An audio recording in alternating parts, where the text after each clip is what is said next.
Good evening, everyone. I want to welcome you to this special meeting of the City Planning Commission. My name is Jeff Carson. I will be serving as tonight's chair. Make a couple of introductions before we start. We've got the following commissioners present online: Commissioner Ernst, Commissioner Strauss, Commissioner Armstrong, and Vice Chair Jones. And we have Commissioner Ward here in the chambers with me tonight.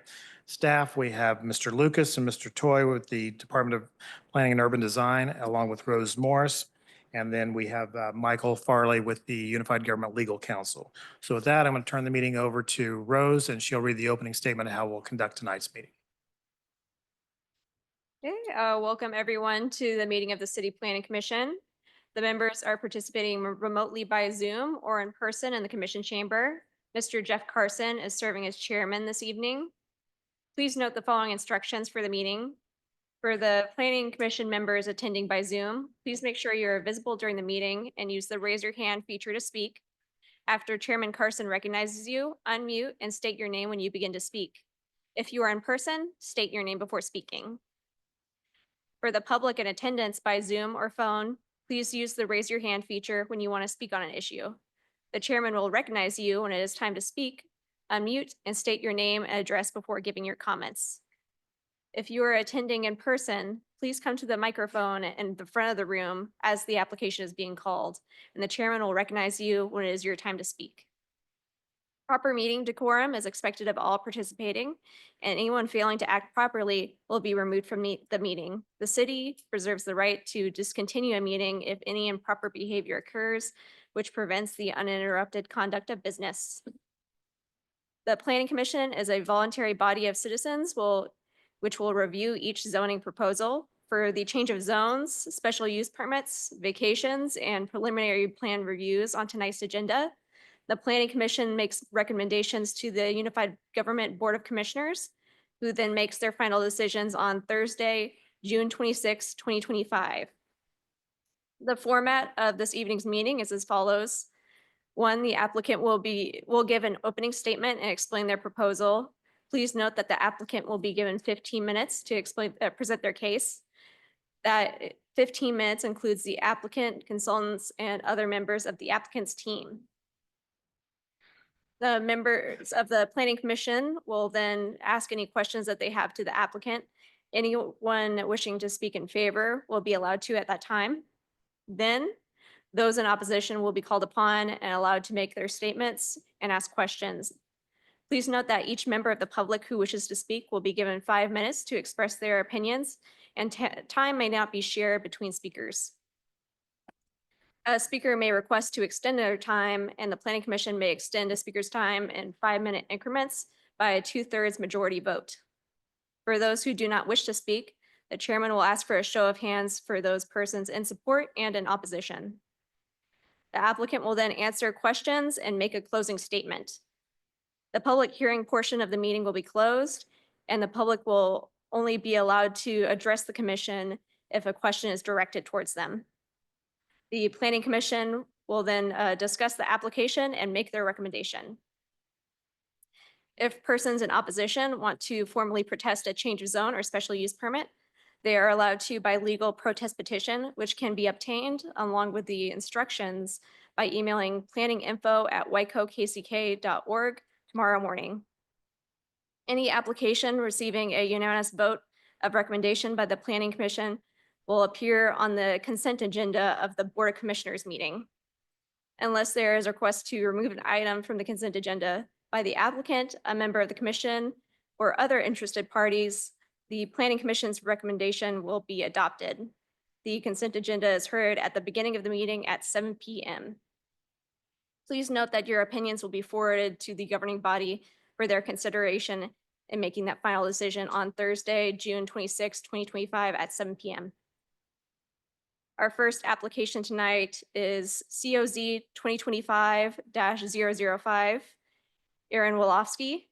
It is a change of zone from AG Agriculture to BP Planned Business Park District for the development of a data center, Red Wolf North Park, located at 13,000 Parallel Parkway, 1200 504 Parallel Parkway, and 12340 Parallel Parkway, along with preliminary plat Plat 2025-008, the preliminary plat for the development of a data center. Then with master plan amendment application MPL 2025-004 is a master plan amendment from mixed residential to public, or mixed residential and public / semi-public to business park for the development of a data center at 13,000 parallel at Parkway, 1200 504 parallel Parkway, and 12340 parallel Parkway. And then along with COZ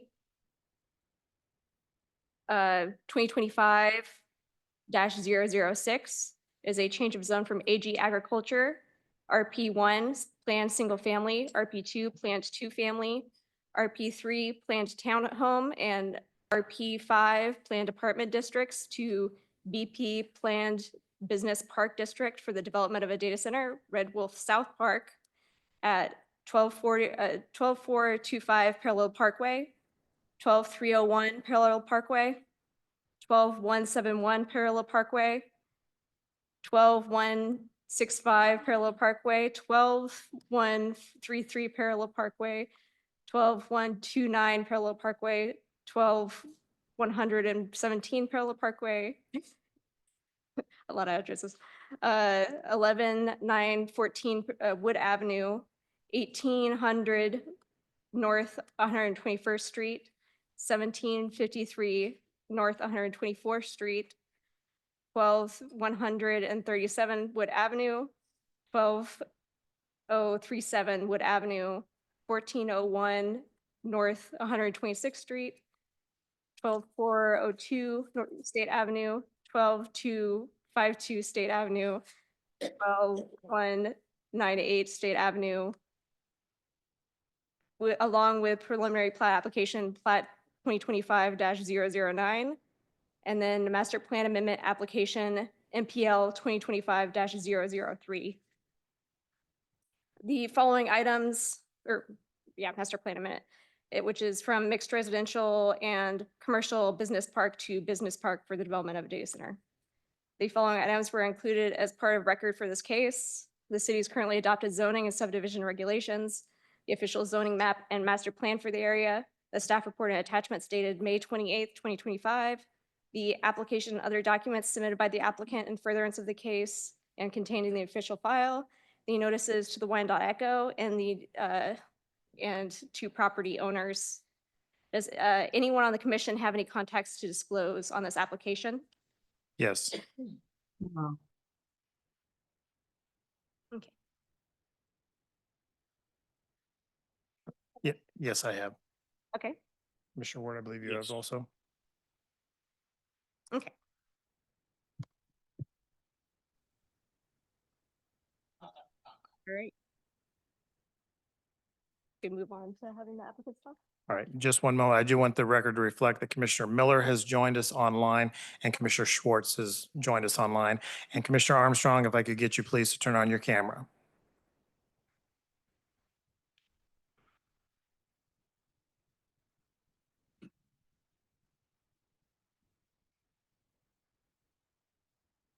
Good, gentlemen, are you ready to present? Mr. Maxwell? We are. Go ahead. Thank you, Mr. Chairman, members of the commission. Appreciate you all being here on an irregular night, on a Wednesday night to hear this application. We think it's a critical application for the future of Wyandotte County, and we appreciate the Planning Commission showing some flexibility. And I apologize, Mr. Chairman and members of the commission, because much of what I'm going to say is going to be very familiar for those commissioners that were previously here. In fact, it is the exact same presentation. That being said, all of you know we sit in a quasi-judicial forum here. The Planning Commission has builds the public record, and it is critical and important when we have a notice issue out there that we go back through all of the appropriate formalities. So I'll try to speed it up a little bit, but I still want to put on the record all of the components of our presentation. Question of, will my clicker work here, or are we?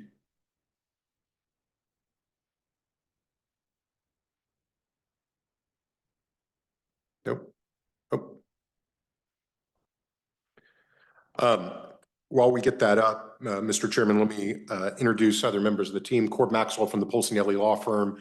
Here on behalf of Red Wolf, I have with me Ezra Kesner from Red Wolf DCD, the developer of this property. I have Matt Feltz from Thomas Hutton, our civil engineer, and I have with me Scott Carell from Bell Knott Architecture, serving as the project architecture. We have a full team that we have put together to work on this project, and it is such a critical and large project. So first and foremost, what is a data center? It is the absolute backbone of the internet, the backbone of the cloud infrastructure.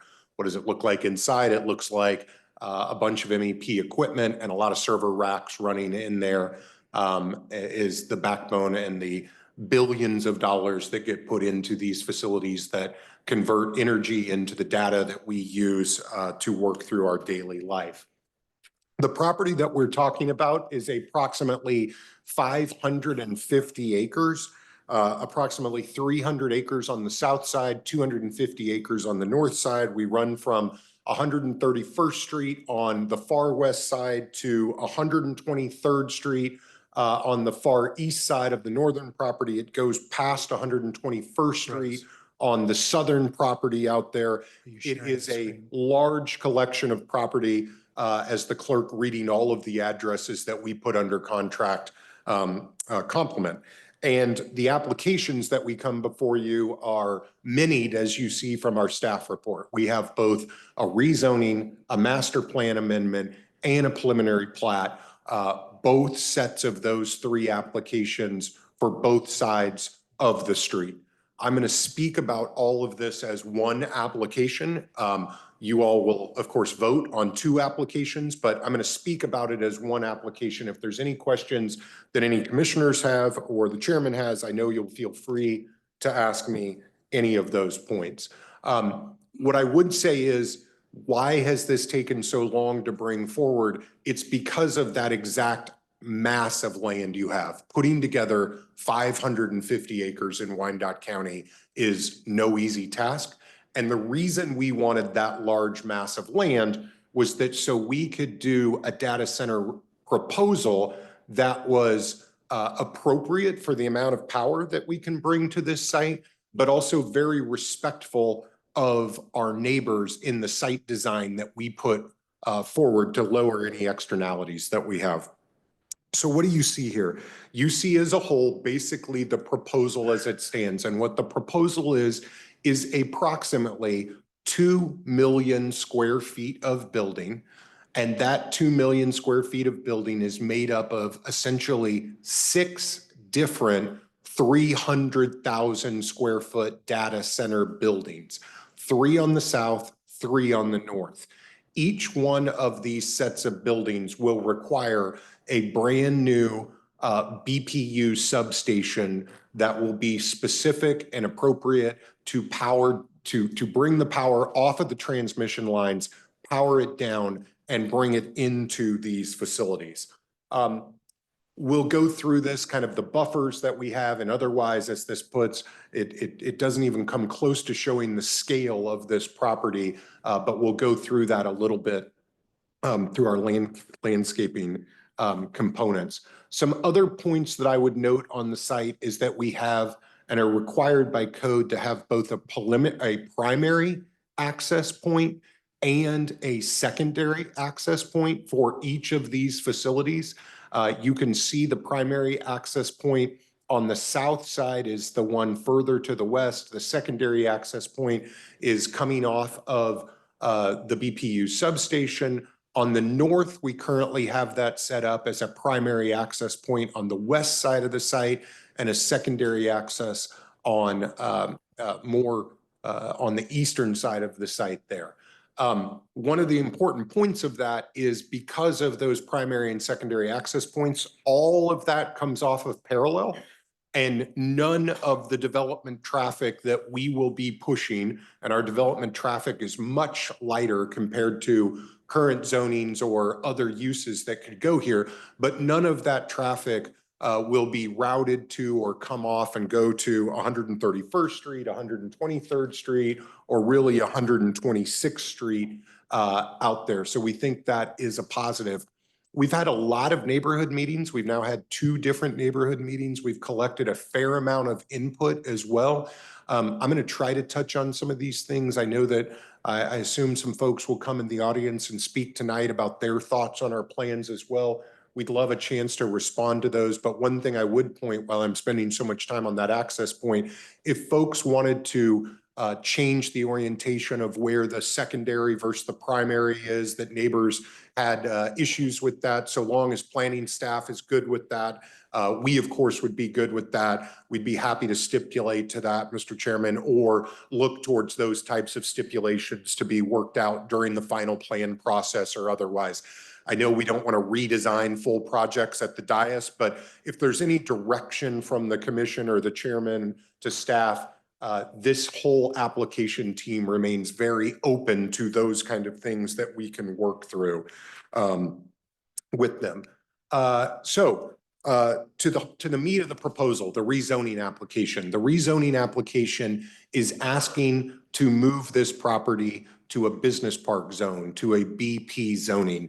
You all know your code well. You know what BP zoning means, but this was an important point in working with staff, working with the director, working with all on this, that was, we were not going to do open zoning. We were not going to go to industrial zoning. We were instead looking at what is the least intent zone we can go to that still allows us to appropriately build a data center.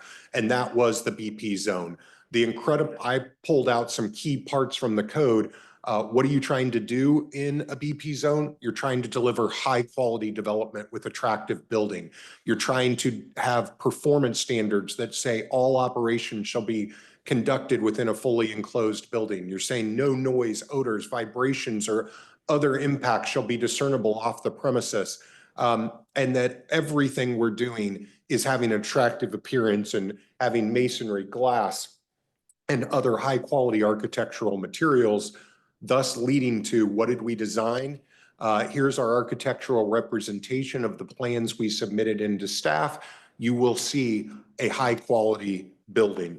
It looks like a business park that you would see anywhere in the Kansas City metro area. It looks a lot like an office building, frankly, and that is with intention, that we looked at those corners that will interact with parallel to have a lot of glass, a lot of masonry, and be more than just your standard concrete box industrial building. We thought that was an important component to deliver good planning principles to Western Wyandotte County and to the staff and otherwise as this was reviewed.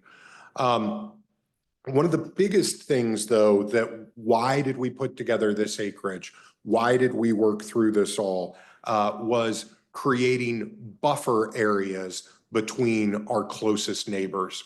The area that we have heard the most discussion about is from those neighbors that live on 131st Street. So what we tried to indicate here was a sight line moving from 131st Street to our closest building. And that is a distance of over 483 feet. A substantial distance, a very substantial buffer from us, from any of these neighbors to the closest data center. But that wasn't enough. One of the things that we heard in our first neighborhood meeting when we met with folks was we looked at this and there was still the ability for that 6-foot person to look through and see the very top of our buildings.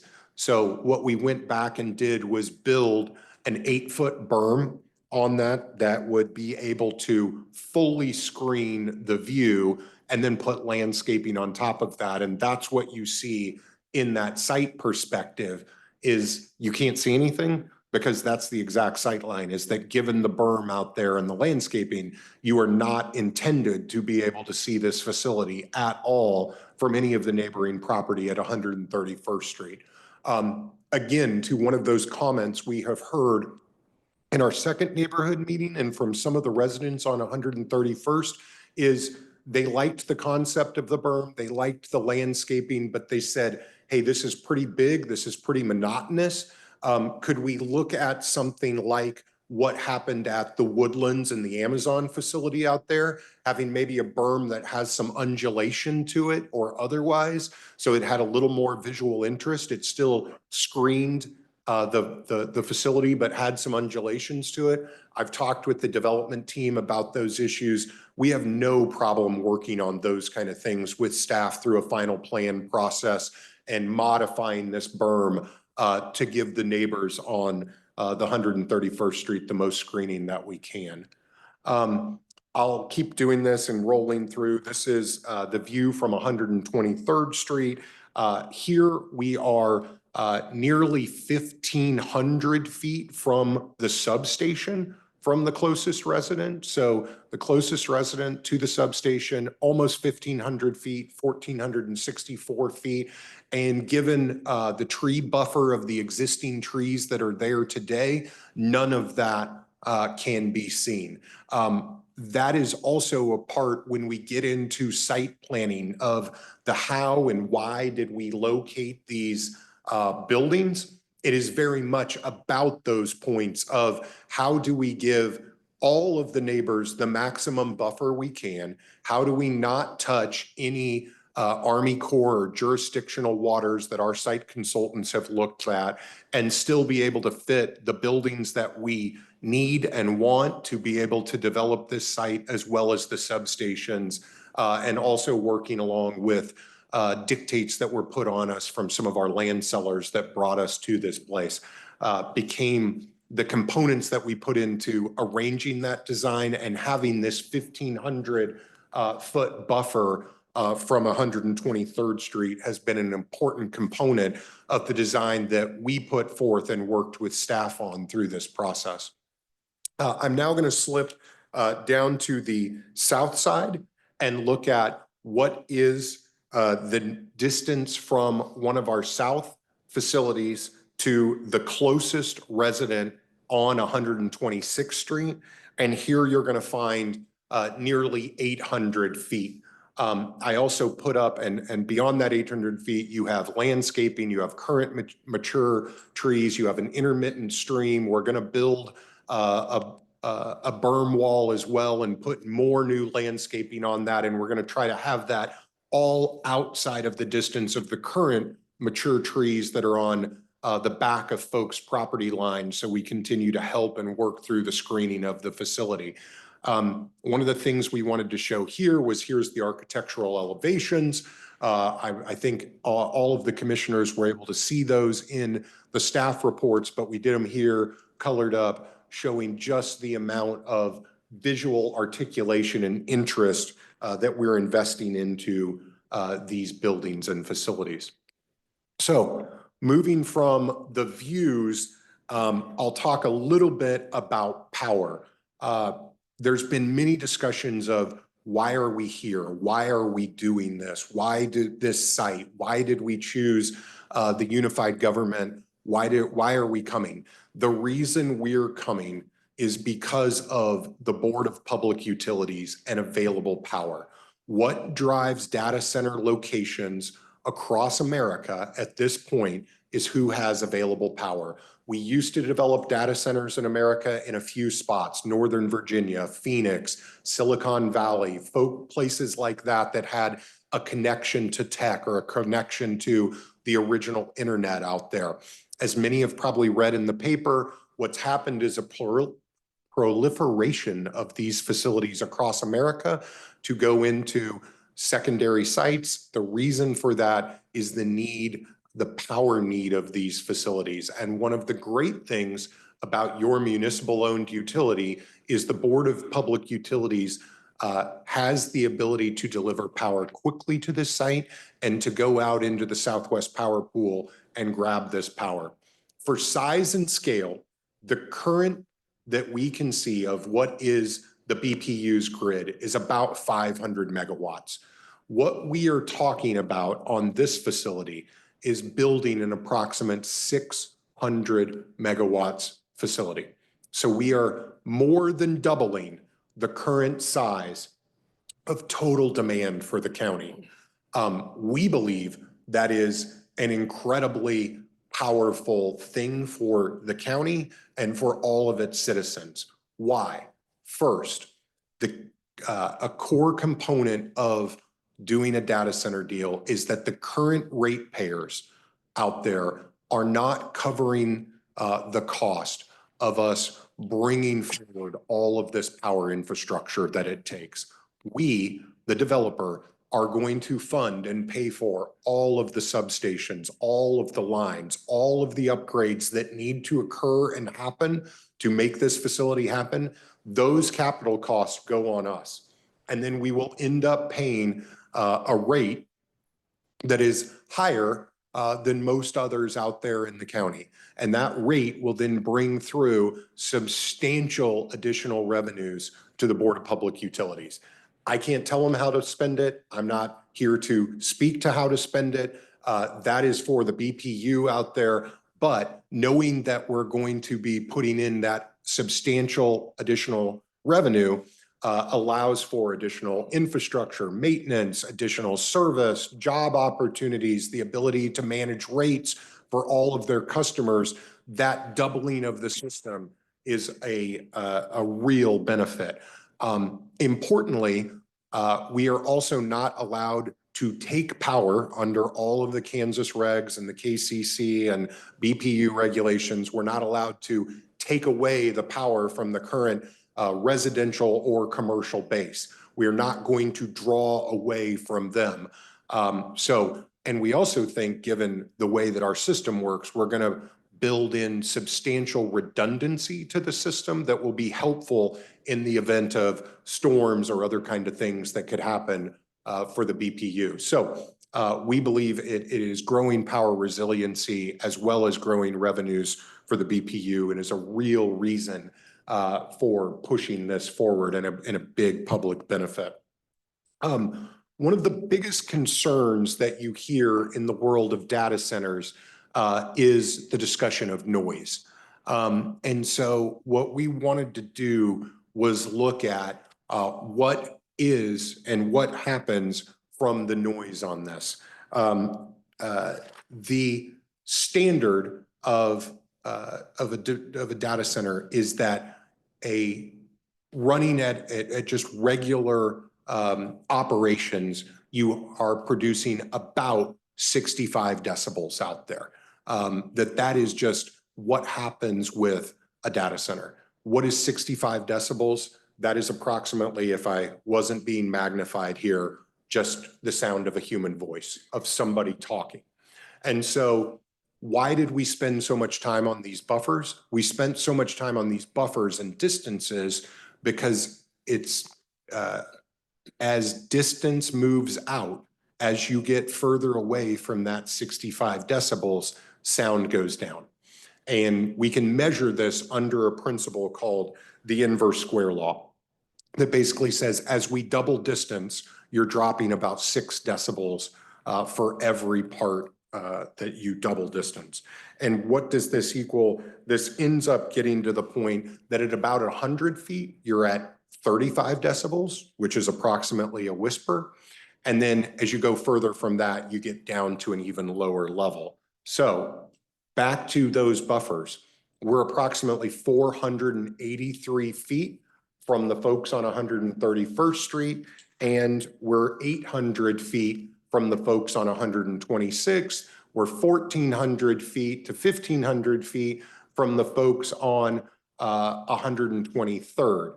So take all of those components, run them out with that doubling of distance, and you're getting down to approximately 23 decibels. That is getting down to the sound of a mosquito out there. So given this size of land we have gone and amassed, we are then able to bring at the property line the level that this is not discernible. Put on top of that, other things that break up sound are berming, landscaping, trees, shrubs, all of those kind of things end up eating sound. That is why we've spent so much time thinking about landscaping, berming, trees, components like that. And we will continue to spend time both in the neighborhood meetings, both with staff and outside, trying to figure out how can we put together evergreen trees, broadleaf trees, and other components like that to eat up any of that sound and that berming, to make that externality not be felt by any of the neighbors that are around and about us. To that point on landscaping, I think under code, we're required to put in about 3,000 trees. And that will be what was required under the landscape plan. I have said, and the developer has said several times in our neighborhood meeting, we are happy to work with those around us to clump that landscaping in ways that can hide the effects of the substation or the buildings for affected neighbors. We're also happy to go above and beyond the requirements of just code to figure out how do we do what we can on the landscaping arena here to make sure that we're being good neighbors. We're happy to work through that landscaping plan with staff. When we get to the final plan phase, we're happy to take in the input of any of the neighbors to make sure that we're doing the best we can for all of those that are impacted. And then, while not exactly the province of the Planning Commission, another important component in why a data center, beyond what it does from a land use perspective, beyond what it does from a power perspective, beyond what we think it brings to the community at large of Wyandotte County, there is nothing more dense from a property tax perspective than data centers.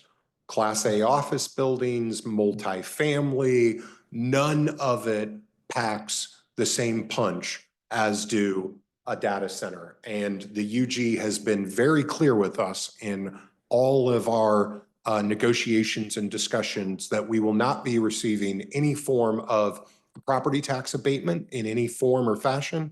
We will be paying straight property taxes for this facility. So instead of all of this land generating approximately $43,000 in property taxes, we're going to be creating over $2 million a building in property taxes. And when you put all 6 buildings online, we're going to be just shy of $13 million of property taxes that will be rolling out, going to the state, to the county, to the city, and very importantly to the Piper School District that has been made clear to us many times that they need additional revenues for how fast that school district is growing and trying to build facilities. Beyond that component, we'll be producing sales taxes and BPU pilot revenues. There's about 50 jobs that are created per building. That's a great economic development benefit. I would also note, Mr. Chairman, that's a pretty good planning benefit. That goes to my point that yes, those are good jobs. They're solid jobs. You can go and get those with a 6-month technical degree. They don't require higher education out there or a long degree. But it also speaks to that we're not putting tons of traffic on the road, and those normal things that we're creating when we're doing development deals of lots of traffic and other components, that's not there in a data center deal. We're going to increase the reliability of power infrastructure, help out emergency services, low public infrastructure burden, low traffic user, no pollution, more vegetation, diversity, and create things that we're adding for economic resiliency. With that, Mr. Chairman, I would note that we have read both of the staff reports. We have looked at the stipulations 1 through 28, both on the north and the south. We are agreeable to all of those stipulations. I spoke to a few tonight. If there were additional stipulations that were added from the commission or just direction from the commission to work with planning staff on items during the final plan, we would take that direction and be happy to look at that. I tried to do this quickly. I know a lot of you are familiar with it, but would absolutely love to answer any questions that the commission would have, the chairman would have, or any components that are brought up from the neighbors. We would be very happy and ask for the ability to speak to any of those in closing on this. With that, Mr. Chairman, all of my team is available to answer anything that you or the neighbor should have. Great. Thank you very much. Any questions from the commission? Commissioner Ward. A pretty simple question would be, you're here for a change of zone on several properties, let's call it that. Yep. And yet so far you haven't gone before the commissioners at all to approve the plan or anything else. Is that correct? That's correct, sir. Seems to me we're kind of putting the cart before the horse, because if it doesn't get approved for whatever reason, I don't know if it will or not. That's beyond me, obviously, but all of a sudden we've changed zones on several properties, and now anybody can now just come in and make those, instead of being agriculture like they are now, where it's, I just feel like we're doing this backwards. Yeah, so let me try, and sorry, my presentation wasn't clear enough. We really do have 3 applications before you: the master plan amendment, the change of zone, and the preliminary plan. In everything that we are doing, we require not only the approval of you, the Planning Commission, but then ultimately the approval of the Board of County Commissioners. And if we are lucky enough to get your approval and their approval, we will then be bound to that plan. And if anything should change somehow, somewhere out there, the only thing that someone else could develop is this plan that has been approved with this change of zone and everything else that's there. So if we or anybody else wants changes to that, we will have to come back through all of this public process again to make any changes. That is the power of doing planned zoning, which is exactly what you're doing. This is not just wide open BP that anything can happen. It's zoning with a plan, and the plan is to build 6 data center buildings with the berming, with the landscaping, with the substations, with all of those things that we've put there. So if we weren't to do it, it can only be somebody else that wants to build exactly those things with all of those stipulations, all of the promises, all of the pieces I'm putting on the record here, all of the answers to any of those questions. So I guess the question is, though, is that we don't have to do the change of zone.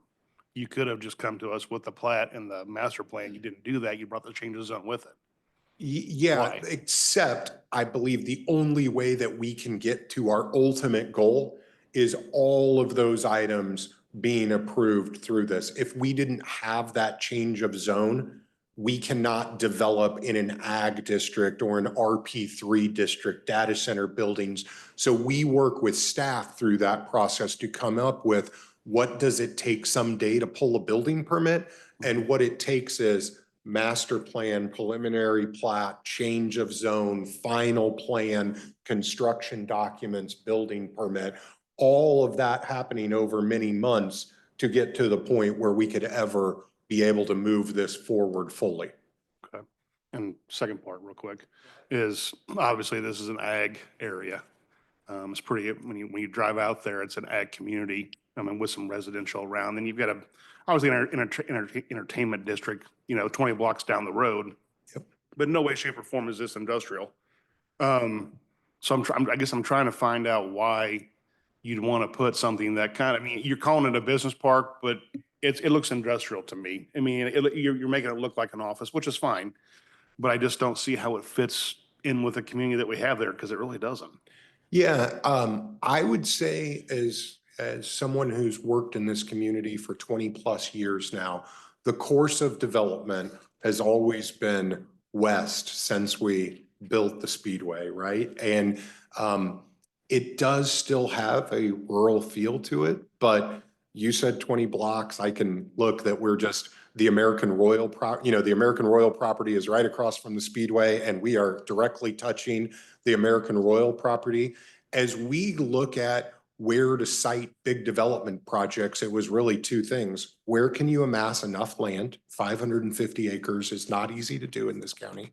Where do you already have existing power infrastructure, the large poles that exist on parallel currently already, and where can the BPU bring us power? Those were the critical components of figuring out the very best place to do this. And I would also note, almost all of this ground that we have, we've put under contract was out for market and being marketed for sale, for development at development prices out there. It's no longer being sold as agricultural ground. It's being sold as ground that is absolutely for development. So development is coming.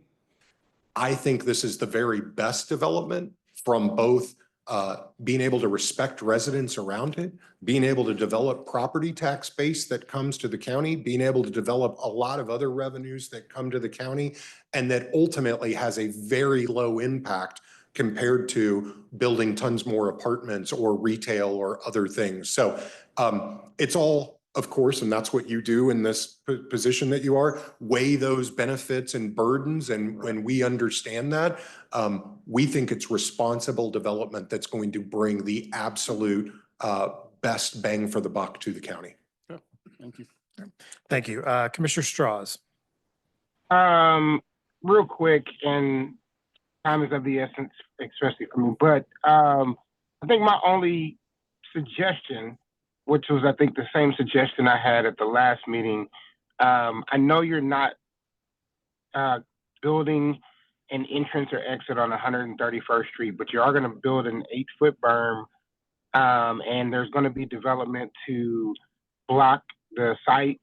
My suggestion, if we're going to put an 8-foot berm, which is going to bring water runoff down to a gravel road, is finish that street so that we have the proper runoff on that street, because I still believe that's a gravel road on that side of the street. Is that correct? I don't think it's quite a gravel road, Commissioner, but it's a little bit better than a goat path, but it's not a gravel road. But I absolutely understand your point and have heard it many times from the residents of the poor quality of that street there. And you are right that we are doing berming. We are building a sidewalk because that is in your county codes and plans. We are not having any development impact on that road, but I have understood the point, and that has been expressed to us by many about the poor condition of that street and the need for an upgrade to that street, given Piper High School on that and given a lot of other things that are going on. So we've heard that. I don't believe we have any official development impacts on that road. So I think that planning staff felt that it was a stretch to force us to build that. But I do understand the point that is being made and the request that has been out there. And that's obviously something that we'll look at and take under consideration through all parts of this process. Mr. Straws, you good? Yeah, I'm good. I just think that you building a hill there, runoff, the sidewalk may be fine, but I just think that if we develop that whole area, let's just develop that whole area. So that's my comment and at the end of that question. All right, thank you. Other questions? Commissioner Ernst. Go ahead and unmute Commissioner Ernst. It's an inexact science on my end, Jeff, sorry. I have two questions. One, this is your third project, the company you're working for's third project in this regard. Data centers, large scale. None of them are in actual build out at this point, I don't believe. Are there real tenants? Maybe it's none of my business, but is there a company in mind? And there's a point to my question. You're telling me you need this, that, and the other, and you've got it designed. But are all data centers the same? We're proving something that, in my mind, when you finally get a real tenant, they might say, okay, but here's what we need. Even if it's not major, if you're covering most of the bases, and I know the people behind the company have some experience in this kind of thing, but you don't really have a tenant who's telling you you need X, Y, and Z. Is that correct? Yeah, so Excellent point, Commissioner, and sorry I didn't make this in my case in chief. Yes, there are tenants in mind, and who are those potential tenants?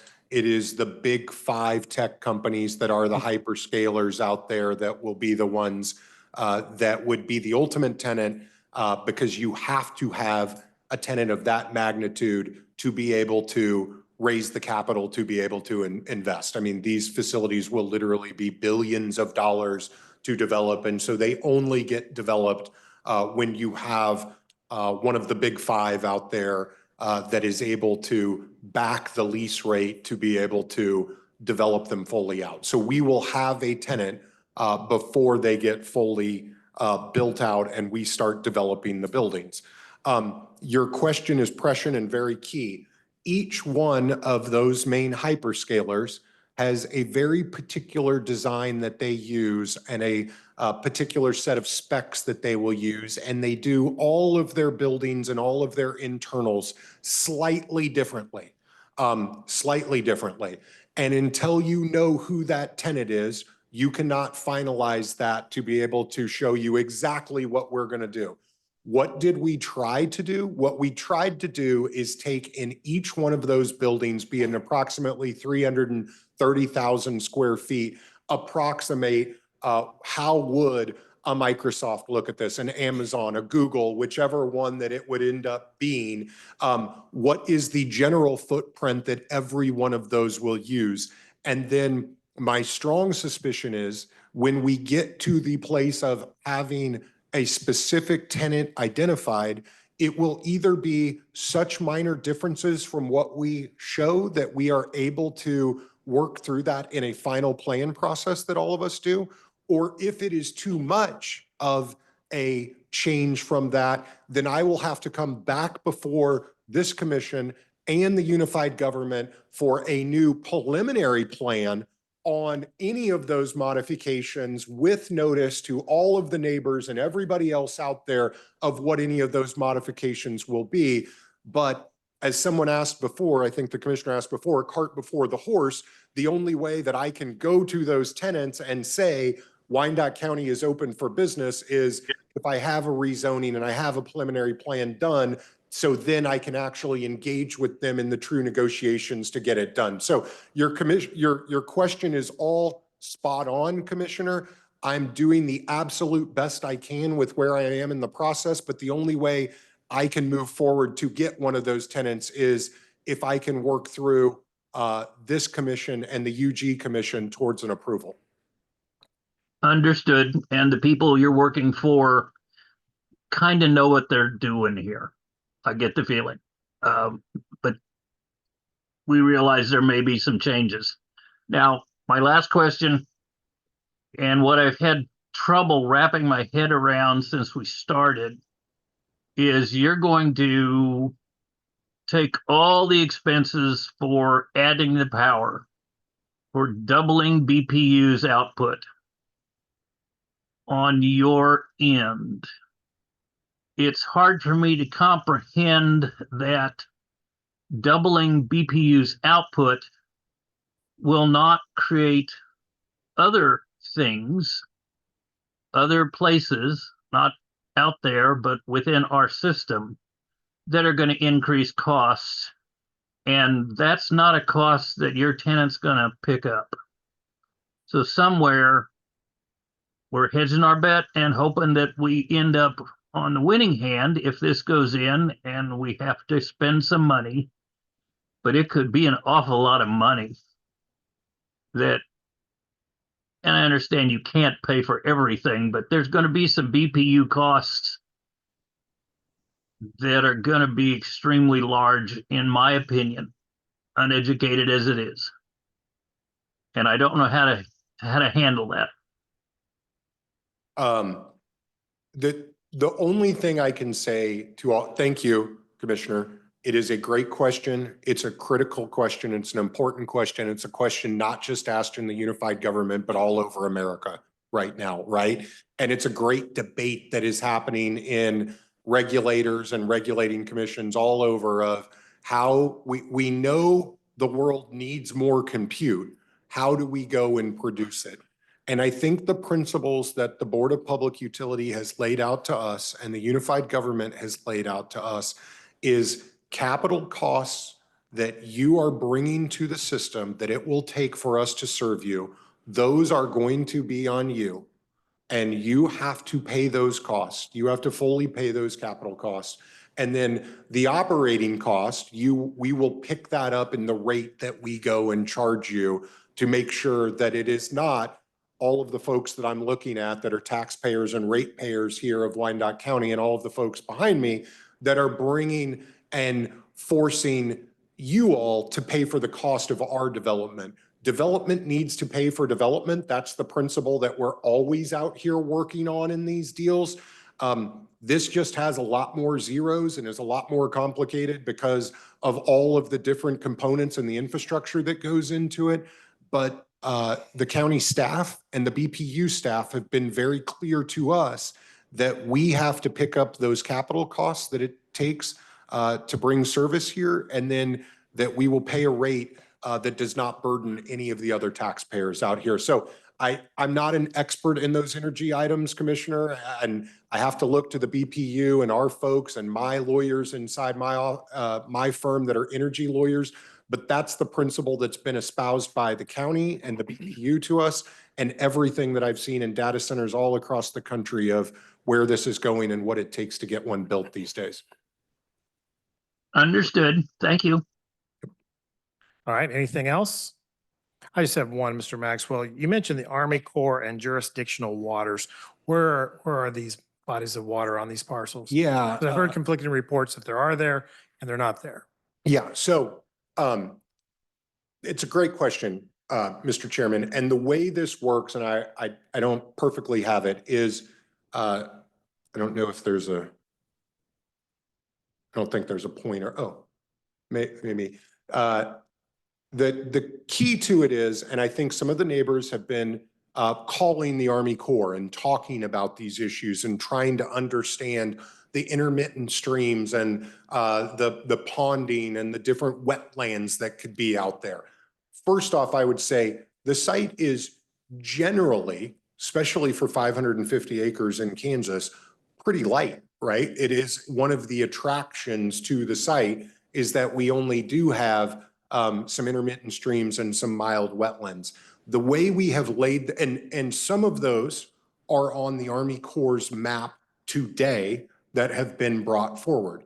The way it also works on our side from our engineers and others is we go out and have our consultants go and walk the site and look at anything and everything that we think will be classified as a jurisdictional water, create reports for us in that.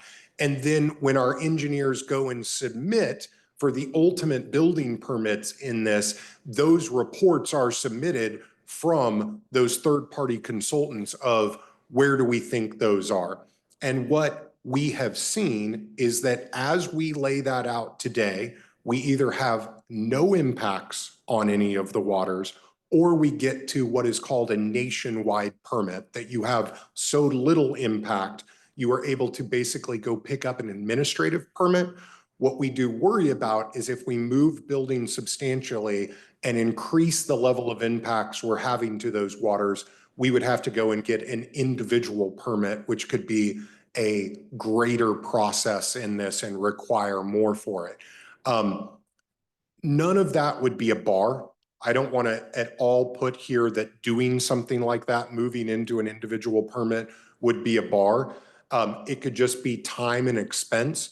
What I think is more that we've looked at is citing the buildings the way we've cited them today, we think gives the fairest buffers to all of the different residents. And if we were able to go and move a building that's closer to 131st and push it way over towards 123rd or move the substation, we could start moving from having 1,500 feet of buffer on that 123rd Street side to ripping down all of the mature trees, being a couple hundred feet away.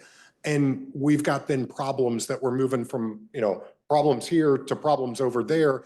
And so what we've come up with between us and staff is trying to figure out how to have the sites pushed the furthest off of parallel for the driving public, how to be the furthest away from the various residents, but everything's a trade-off, as you know, in development. When you're benefiting one, you could be burdening the other, and this is the best estimation we could get of the way to balance those burdens and benefits between all of the different residents and screen the site the best we could. All right, thank you. Commissioner Miller. Yes, I just have two kind of quick questions I want to address. One really bounces off of Commissioner Ernst's question. I think that's a great question about, we're essentially doubling the output of what BPU needs. And right now, BPU, I think half of their power is used through renewable sources. I don't know, I'm assuming we have to buy from the Southwest Power Pool for this. And if we do that, there's no way to tell whether that's going to be renewable or not.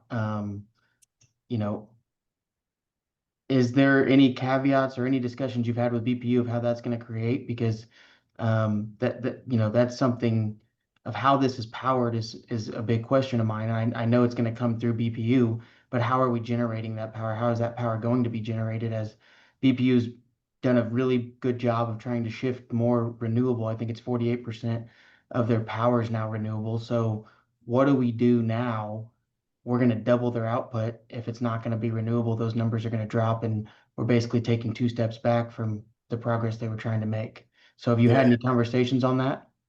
Yeah, so it's a great question, Commissioner, and I have not been in the room in all of those, so I can't speak to exactly BPU and my client's discussion on that. Here's what I can tell you at the highest level. One of the reasons we are absolutely attracted to the BPU and to this community is because of that high level of renewables. And frankly, that's why a lot of data centers as a whole are being very much more attracted to the Southwest Power Pool all as a whole, because the Southwest Power Pool has a lot of renewables on it as we sit today.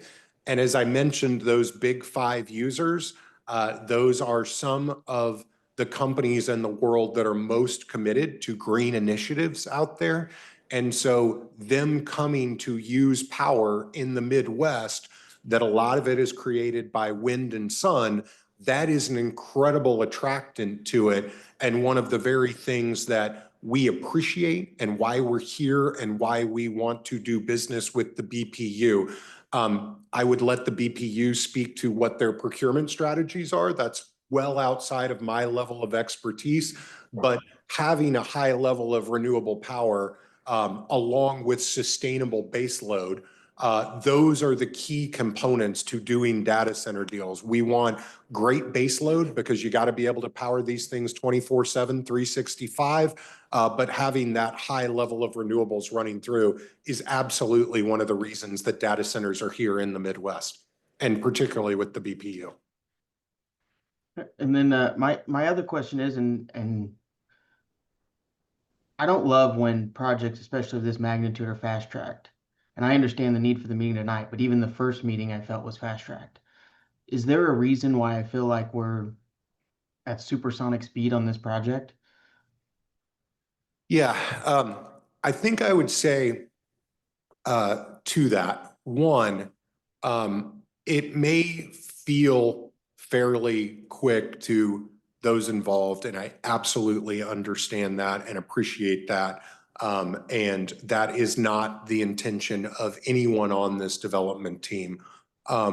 We have been working on this for literally months and years, and to be able to assemble this much property in Wyandotte County is not something, it's generational, right? Like it doesn't happen.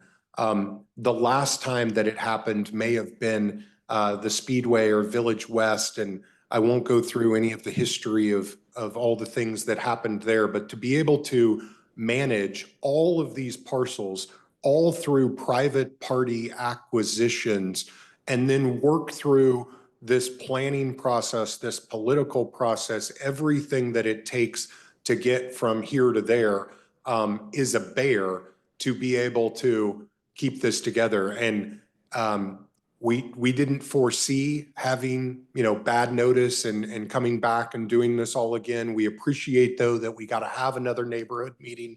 We got to spend more time with the commission and talk with everybody about it again. But we truly believe this is the best site. This is the right site. This is frankly, in my opinion, maybe the only site in Wyandotte County that works for a hyperscaler of this size, this magnitude, and this many megawatts.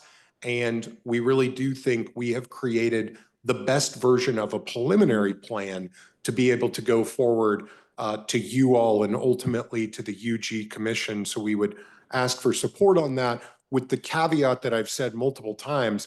We don't feel any of this is a done deal the night this is over. We know we're going to have to come through and we're going to have to work on a final plan. We may have to come and do a revised preliminary, as I threw out, when we get a tenant. And all of that will take action and work in front of this body and in front of the UG Commission. And so I ultimately think the neighbors and all of you will be sick of seeing us from the number of times it takes us to get from here to ultimately pulling a building permit. But we do need to move forward with diligence, given us trying to juggle all of the many parcels that we have here to keep this opportunity alive for all of us. Thank you. Commissioner Jones. Yes, I just want to mention that I know there are lots of concerns about the power piece and the infrastructure upgrades. And I was trying to take copious notes during the presentation, but I'd just like the petitioner to confirm. I have that you said the developer will pay for all power upgrades and development. Is that right? Do I have that right? Yes. Yes, Commissioner Jones, you heard correctly that all of the infrastructure upgrades that it takes, the substation, the transmission lines, those components that it takes to deliver power from the BPU to this site will be on the back of the development. Okay, thank you for confirming that. That's it. Thank you. Commissioner Miller. Sorry, that kind of led me to another question because it was a thought I had when Commissioner Jones asked it, and I'm hearing Mr. Maxwell say that they will pay for all the infrastructure components to do this. Now, from my understanding, if BPU were to build those substations, build those infrastructures, you may be paying for the infrastructure components, but does that mean you're paying for staff time that's building those or anything like that? Yeah, yes, I believe so, Commissioner Miller. To be very clear, as I understand the scopes of work, the BPU will be responsible for building the substations themselves out there, but we will contract with them to pay the cost of doing that. And so I believe it is both the construction cost and the labor cost in it. It's not just that we pay basically the hard construction cost and the labor is on the regular county taxpayer.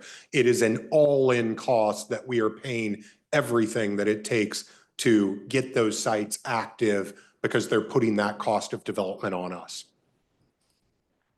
That clarifies. Thank you. All right, thank you. Any other questions from the commission?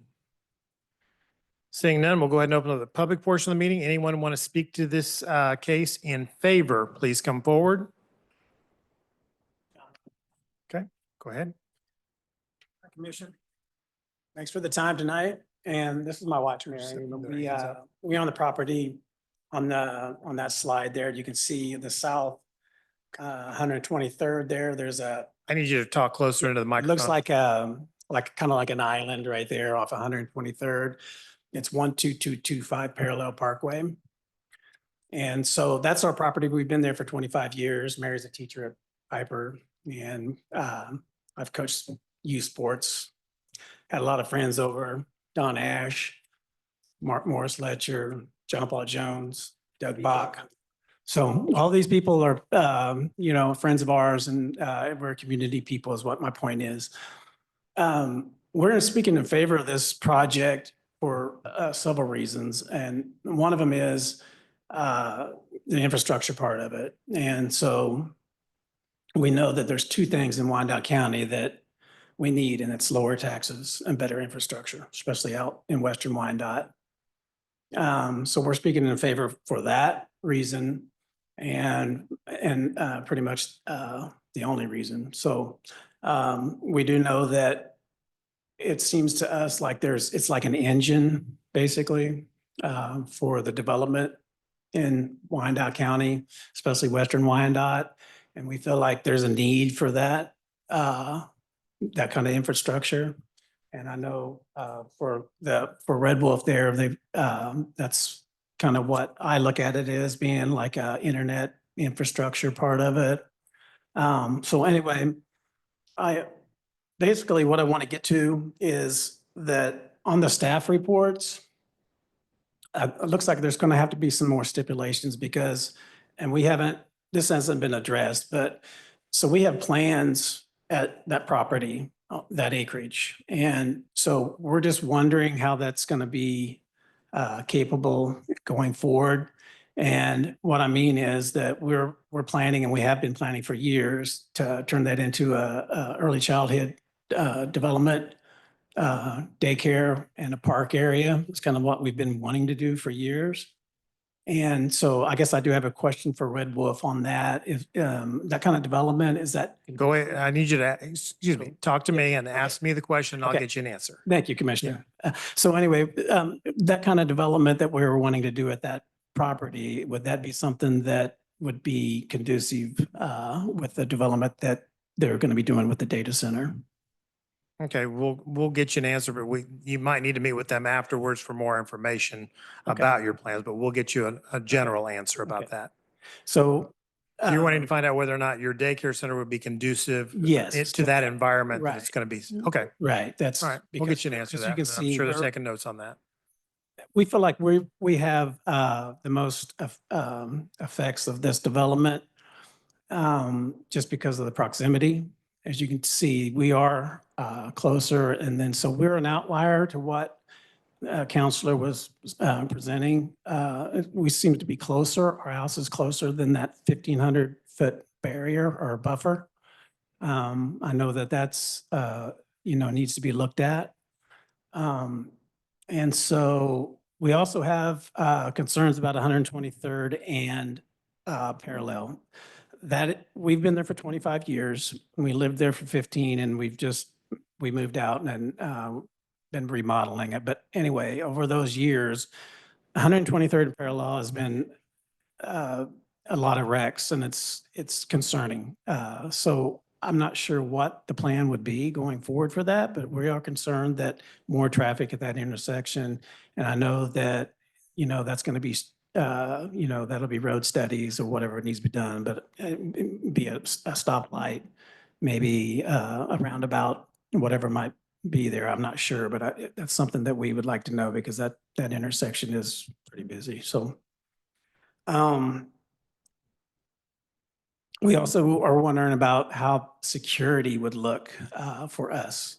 So I know Red Wolf had spoken about buffering and, sight lines and all of that. But as you can tell, that island, if whatever you want to call it, our acreage right there, I'm not sure how that's going to work for security and buffering for us.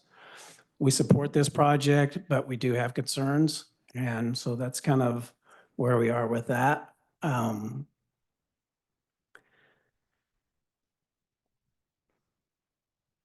the power part of it. So I know the main entrance. Oh, I wanted to get to this too, and I'm sorry if I'm taking longer than 5 minutes, but so on the construction part of it, as you can imagine what that's going to look like with the dust coming in off of 123rd, if that's their primary entrance right there. So I do have concerns about how that was going to look because we plan on moving back soon and turning that into a daycare. And so we are concerned about that. I probably have some more questions, but I'd imagine that we'll have another meeting unless you guys are going to be voting on it tonight. Is that the process? Mhm. Okay. So this is No, it? it will go on to the unified, regardless of which way it goes, it will go on to the Unified Government Board of Okay. Commissioners. So there'll be another chance to speak. Okay.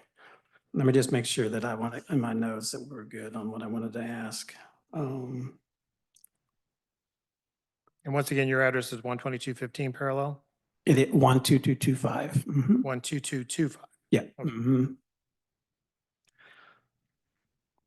So basically, I'm just lobbying for our family on this more than anything. You know, I'm sure Red Wolf had lobbyists in the recent legislature session where they were able to get that tax break. And so really, uh, honestly, I would hope that maybe we could get some assurances that before you voted on this. I'm not understanding your question. You mentioned Okay, a so- tax break. What are you talking about? Well, okay, so they had lobbyists, and I'm lobbying for my family basically on this deal because we don't understand know that. how it's going to look, right? So um, uh, they were able to get tax breaks, right, from the state legislature. I don't have any knowledge of that. Okay, well, they were able to get tax breaks. And so what I'm basically asking is if we could have some contingencies to this vote before it actually goes to vote or not, Contingencies such as what? as in our property and what it might affect, how it might affect it, because I don't think some of the, I just need to know what you're asking me for. okay, so. I need you to ask me specifically what you're looking for. Okay, so when they we had the staff reports and we're not part of the staff reports, right? So that my questions that I'm asking you about how it's going to look for us if to go forward as a daycare or early childhood development center. How can you vote on it if you're not, if those aren't staff reports? That's, I guess that's my question. If you haven't had the questions that I'm asking you have not been addressed. How does that? I work? don't know how I can address your, I don't know how I can give you an answer to that question because and maybe Mr. Maxwell could come up with something. But Okay. we'll talk about the impact to property owners, not just yours, but those that are within the area that adjoin the property. And so, and we'll get a clarification on the buffer zone because I believe it was what, 15, Right. somewhere around 1,500 Yes, sir. feet. We'll find out if that's true. You seem to think it's closer than that, but we'll see if we can get you some answers and go from there. Okay. All right, Thank you for the time. Appreciate it. Anyone else want to speak in favor? Yes, ma'am. Name and address, please. Mindy Rocha, I own CJ Industries. We're a local mechanical contractor. I am a local resident and also work on data centers in the area. One thing that we failed to mention during the presentation is what these big five do for their local communities, how they give back, how they do workforce development, food banks for the community, and just give back in general. So I think that's something to notice. While sitting here, while Mr. Korb was speaking, we had a sound monitor on and he went louder than what the data centers are going to. I would believe that, Mr. Corb. Yeah, Mr. Maxwell is louder than probably louder than many things. That's somebody who stands on. I could not hear the sirens outside the building when he was talking. Well, that wasn't meant as a dig towards Corb, but just as some, Mic down. There you go.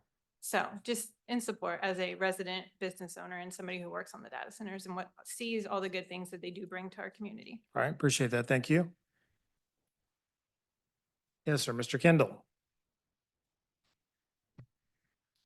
Good evening, Chairman Carson, Commission members, UG staff. I'm Greg Kendall, President of the Wyandotte Economic Development Council and a resident of Kansas City, Kansas. We're here once again in support of the Red Wolf development on the north and south side and the request for change of zoning, preliminary plat, and the master plan amendment.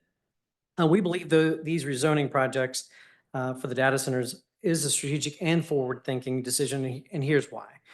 This corridor is in the path of development, as noted by the many for sale signs along Parallel Parkway.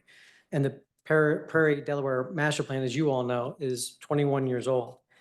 And while the Piper School District has thousands of acres designated for residential development, there is little land set aside for economic diversification. Without some balance, we limit opportunities to strengthen the tax base. Development will occur in this area, and we believe a business park would be preferable to alternatives that we've been looking at, including apartment complexes, large retail centers, or entertainment districts. With minimal vehicle traffic and a more park-like setting around the perimeter, data centers, we think, align well with an overall mixed-use development in this corridor. If we remain focused on this 550 acres as residential development, we set ourselves up for needing more schools, roads, and services. As proposed, this project does not require access presently anyway, at 131st, 126th, or 123rd streets. Building more residential does put pressure on those same streets and the schools. And we fully support the berming, the landscaping, retaining existing tree lines between the development and nearby housing, similar to the size and scope along 98th Street. We support continued conversation with community partners, BPU and the UG to ensure this is in fact the most environmentally sound development possible that meets or exceeds all of the UG codes.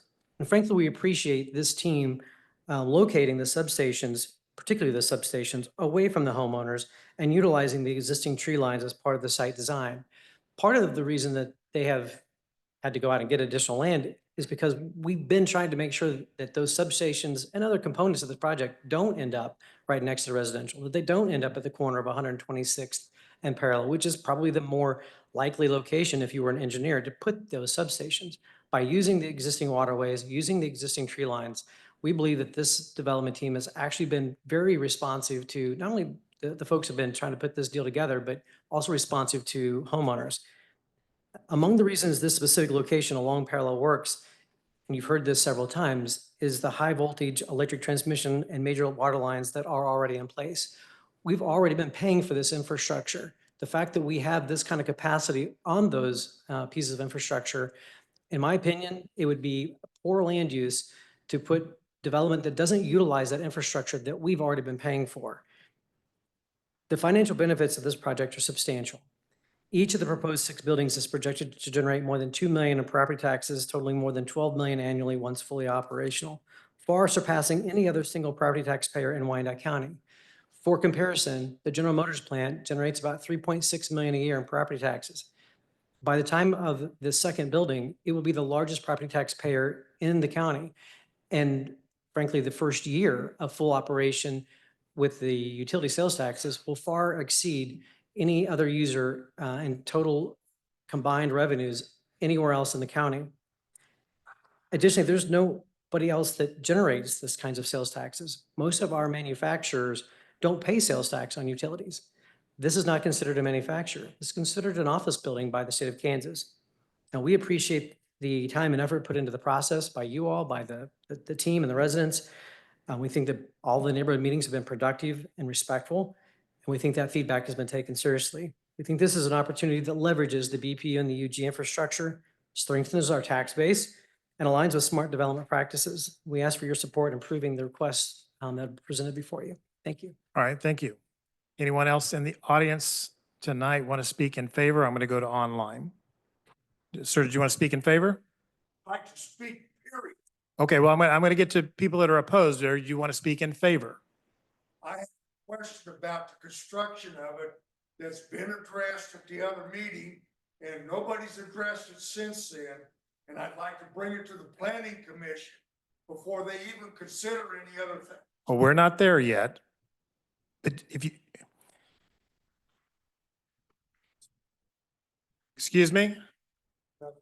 We can ask you to leave if you like. I've got a deputy that'll ask you to escort you to the door. You can't control yourself, you'll be asked to leave, period. Anything else you'd like to say? Not till you let me speak. All right, not another word or else I need him escorted out until he's called on. All right, we'll go to online. We'll go to Kim Brown.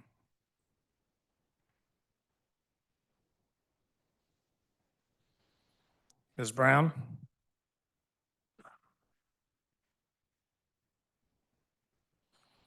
Kim Brown, I need you to unmute yourself. Yes, I am here. There Thank you you, go. Jeff. Thank Hello. you.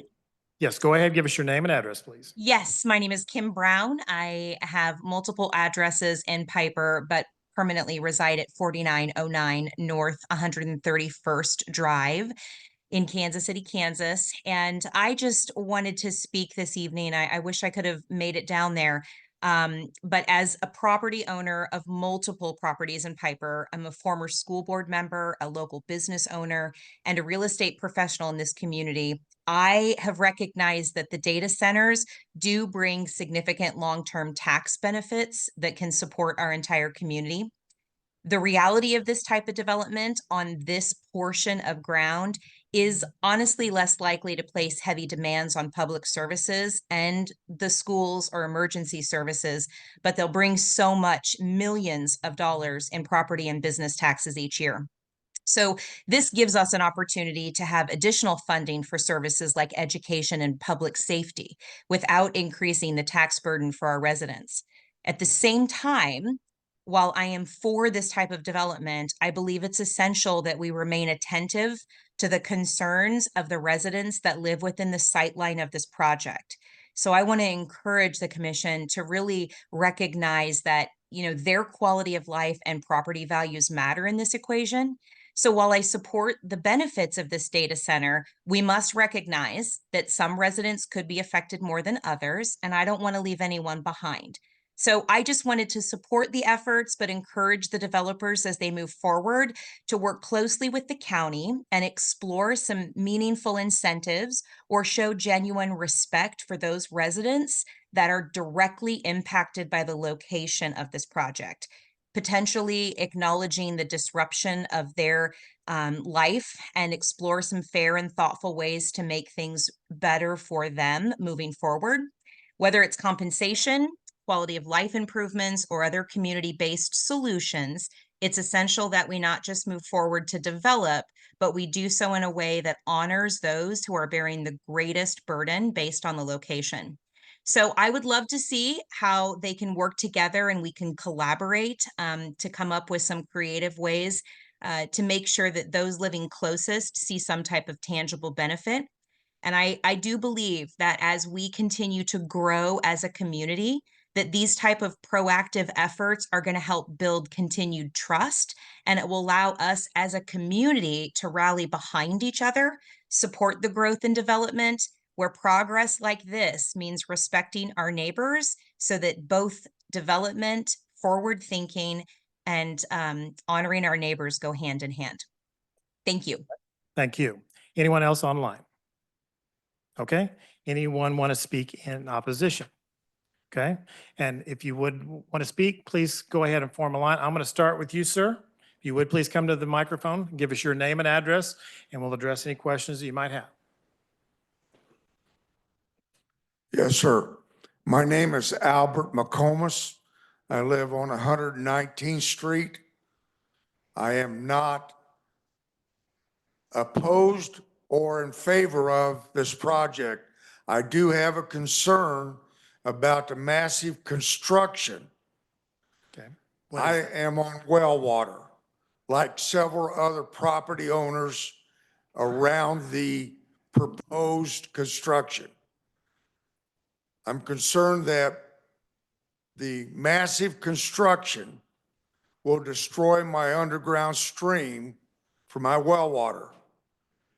Now, this will personally affect me by cutting my water off at a cost of about $40,000. The city council and the planning commission needs to take into account for the people still on well water and make some provision that if harm comes to them from this project, if it gets approved, that a fund or something to make whole having to go on to city water and all the other expenses to make it work. Nobody's talked about it. I addressed it in the last meeting, and I have yet to hear anything from the proposed planners about any remedy or thoughts of any remedy. So I'm making sure that the Planning Commission is aware of this before damage comes to property owners in the minority with well water. All right. We'll see if we can But get I'm you. neutral on the development. Gotcha. All right. Thank you. Concern is water disruption. All right. Anybody who wants to speak in opposition, please come forward. Yes, ma'am.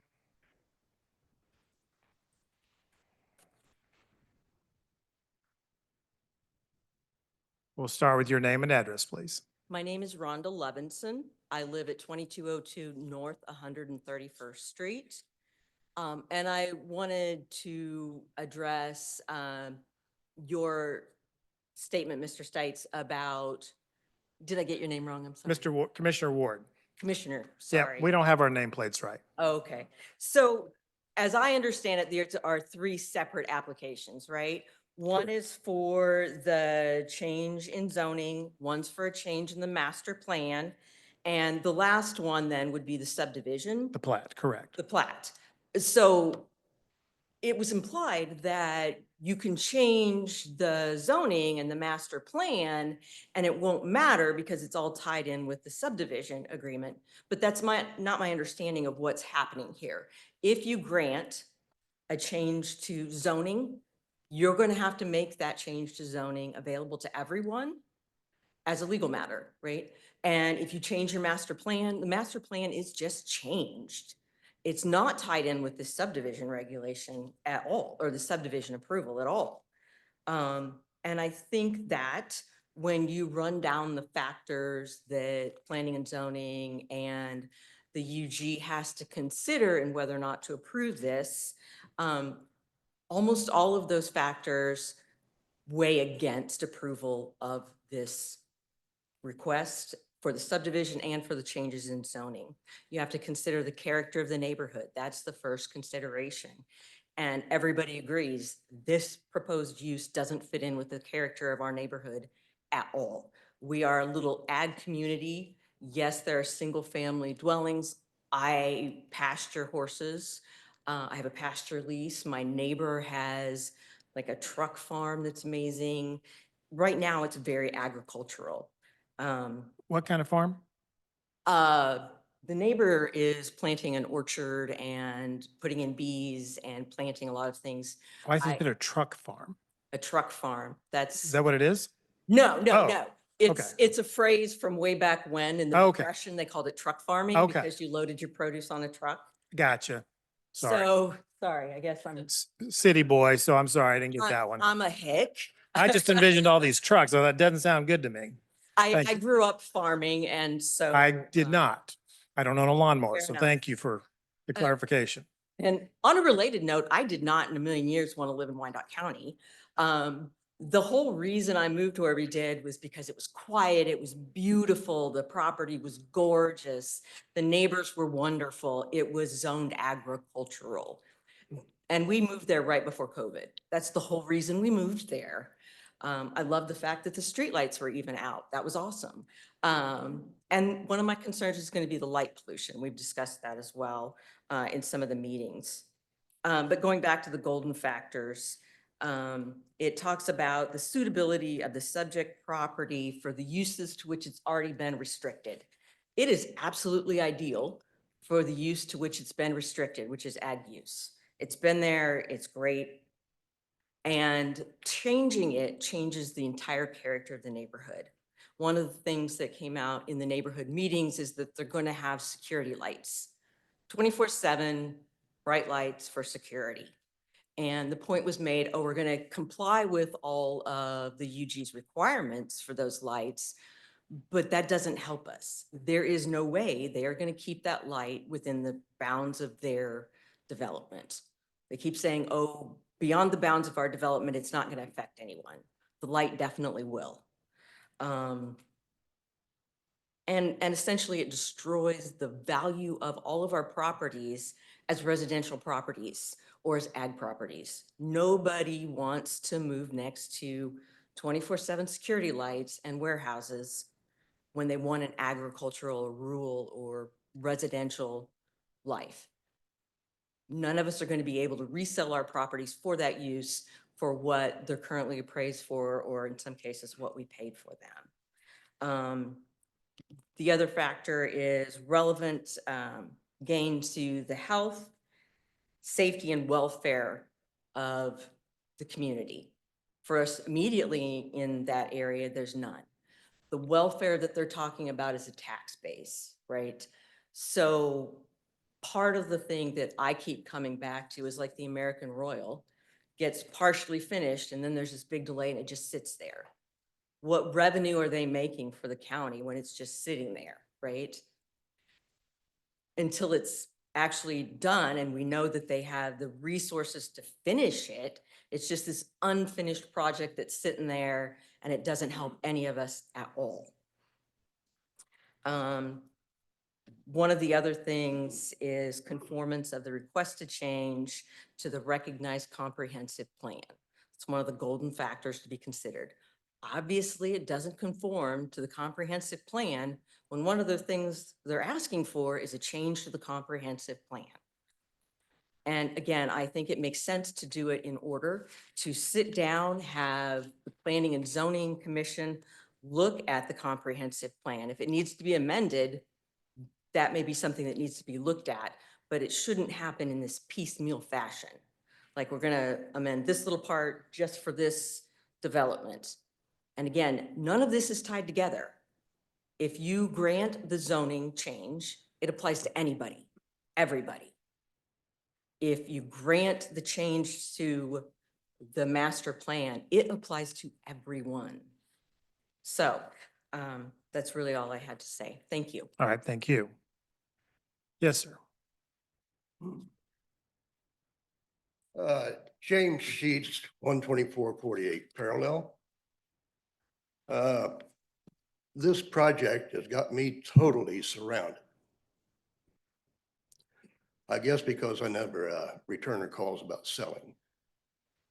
But they got me surrounded. And I can't even get internet out there. And it probably won't get Wi-Fi now if they build that. Anyway, what I was thinking about, I don't think anybody brought this up, but what if one of these buildings has a meltdown? What kind of gases do they put out? What happens? Or if they all go?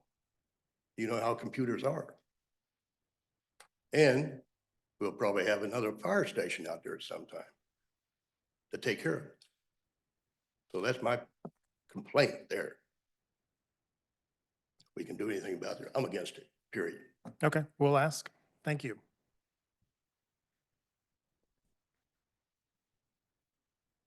Yes, sir. Hello, my name is Ty Gorman. I live at 2843 Parkwood Boulevard, Northeast KCK. And like the first speaker, I'm here standing up now, but I'm not necessarily opposed to the project. I agree with everything Mr. Kindle said about the benefits that could be brought to the East KCK folks like me in this project. And I also hope that it can help reduce the pilot significantly, the pilot charges that are currently a burden on folks that have trouble paying utility bills that are a UG tax. I hope it can help address that.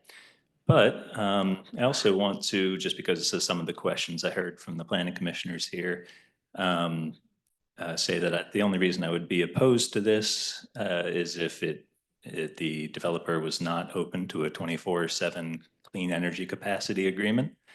I'm also the campaign organizer for the Central Region for the Sierra Club, the largest, oldest environmental organization in the world, and we work in every state and have seen big complications in some other states around how much energy these data centers use.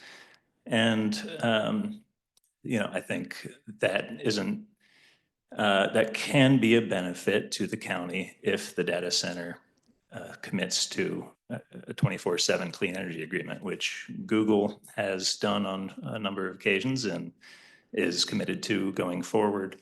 And other buyers have also committed to this. So it's something that the eventual tenant would deal with, and maybe the commission could help to create space for that in the next round of votes in the community benefit agreement or another stage of this.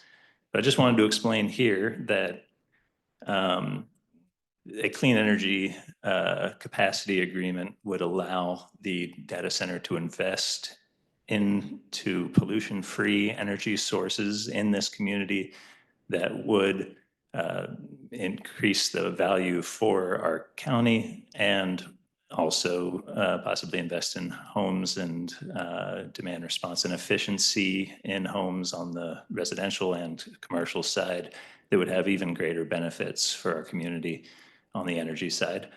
The big risks that have been shown in other areas around data centers in the United States is when the huge amount of energy that is going to be required by scaling up these facilities is not understood ahead of time. And then during peak energy periods where gas prices are skyrocketing by 1,000%, and the users, the ratepayers, are on the hook for those kinds of costs. So just want to open that discussion up, ask you to ask the Red Wolf about their openness to clean energy capacity and through the tenants in the further opportunities for the commission to address this issue. And thank you for your time. All right, thank you. Anyone else?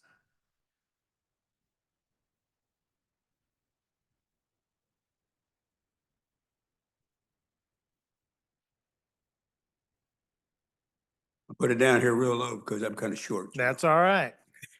My name is Rich Lavin. I'd like to say welcome to the commissioners. Thank you for your time. I know it's a great interruption, but it has to be done.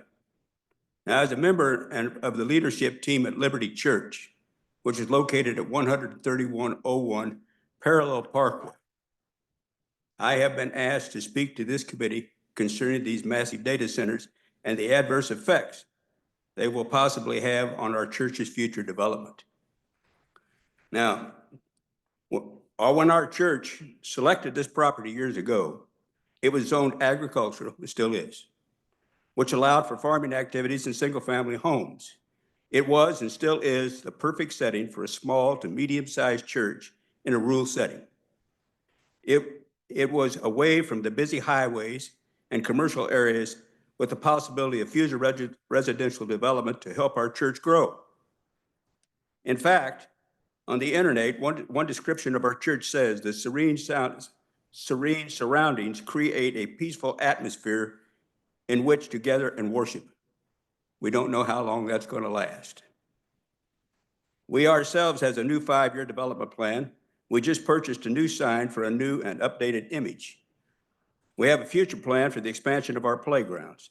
Plus, we have a grounds committee working to improve the outward appearance of our church for better street appeal to help in attracting new members to our church. Knowing that the United Government's master plan and the comprehensive plan for the Piper, Delaware area is for mixed residential use, not business parks.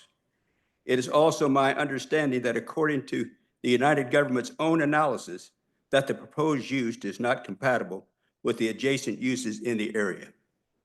The plan laid out by Red Wolf is a pretty convincing plan to support the proposal. But if one just Googles data center, you will see that not all communities are jumping for joy because they are in their community. It is claimed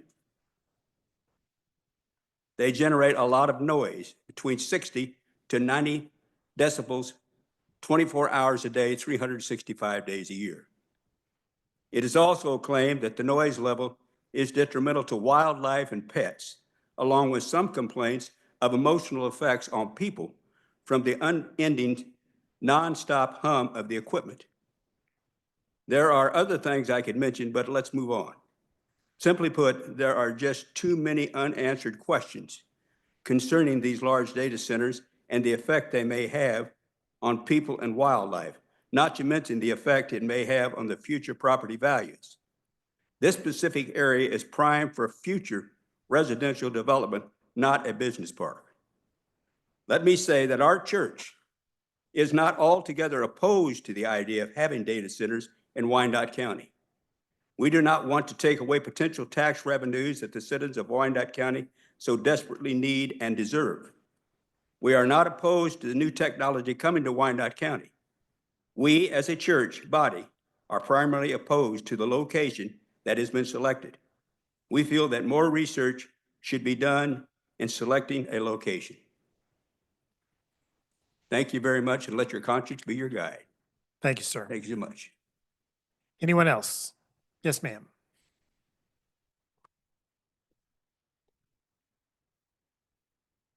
I'm not speaking for, in favor or against. I just have a clarifying question. Is that Okay. okay? Start off with your name and address, please. Okay, my name is Corey Hall. Address is 3310 North 37th Street. So my question is, Commissioner Jones had made a clarifying question asking if this private company would be responsible for the actual cost of all the building of all the different entities. But there was a statement that was made that the UG would be responsible for capital costs. So if that is the case, could I get some clarification on what that means, that the UG will cover the capital costs? Specifically, what type of expenses that would include, or how that fund would be administered? Okay, we'll find out. Thank you. All right, thank you. Anyone else?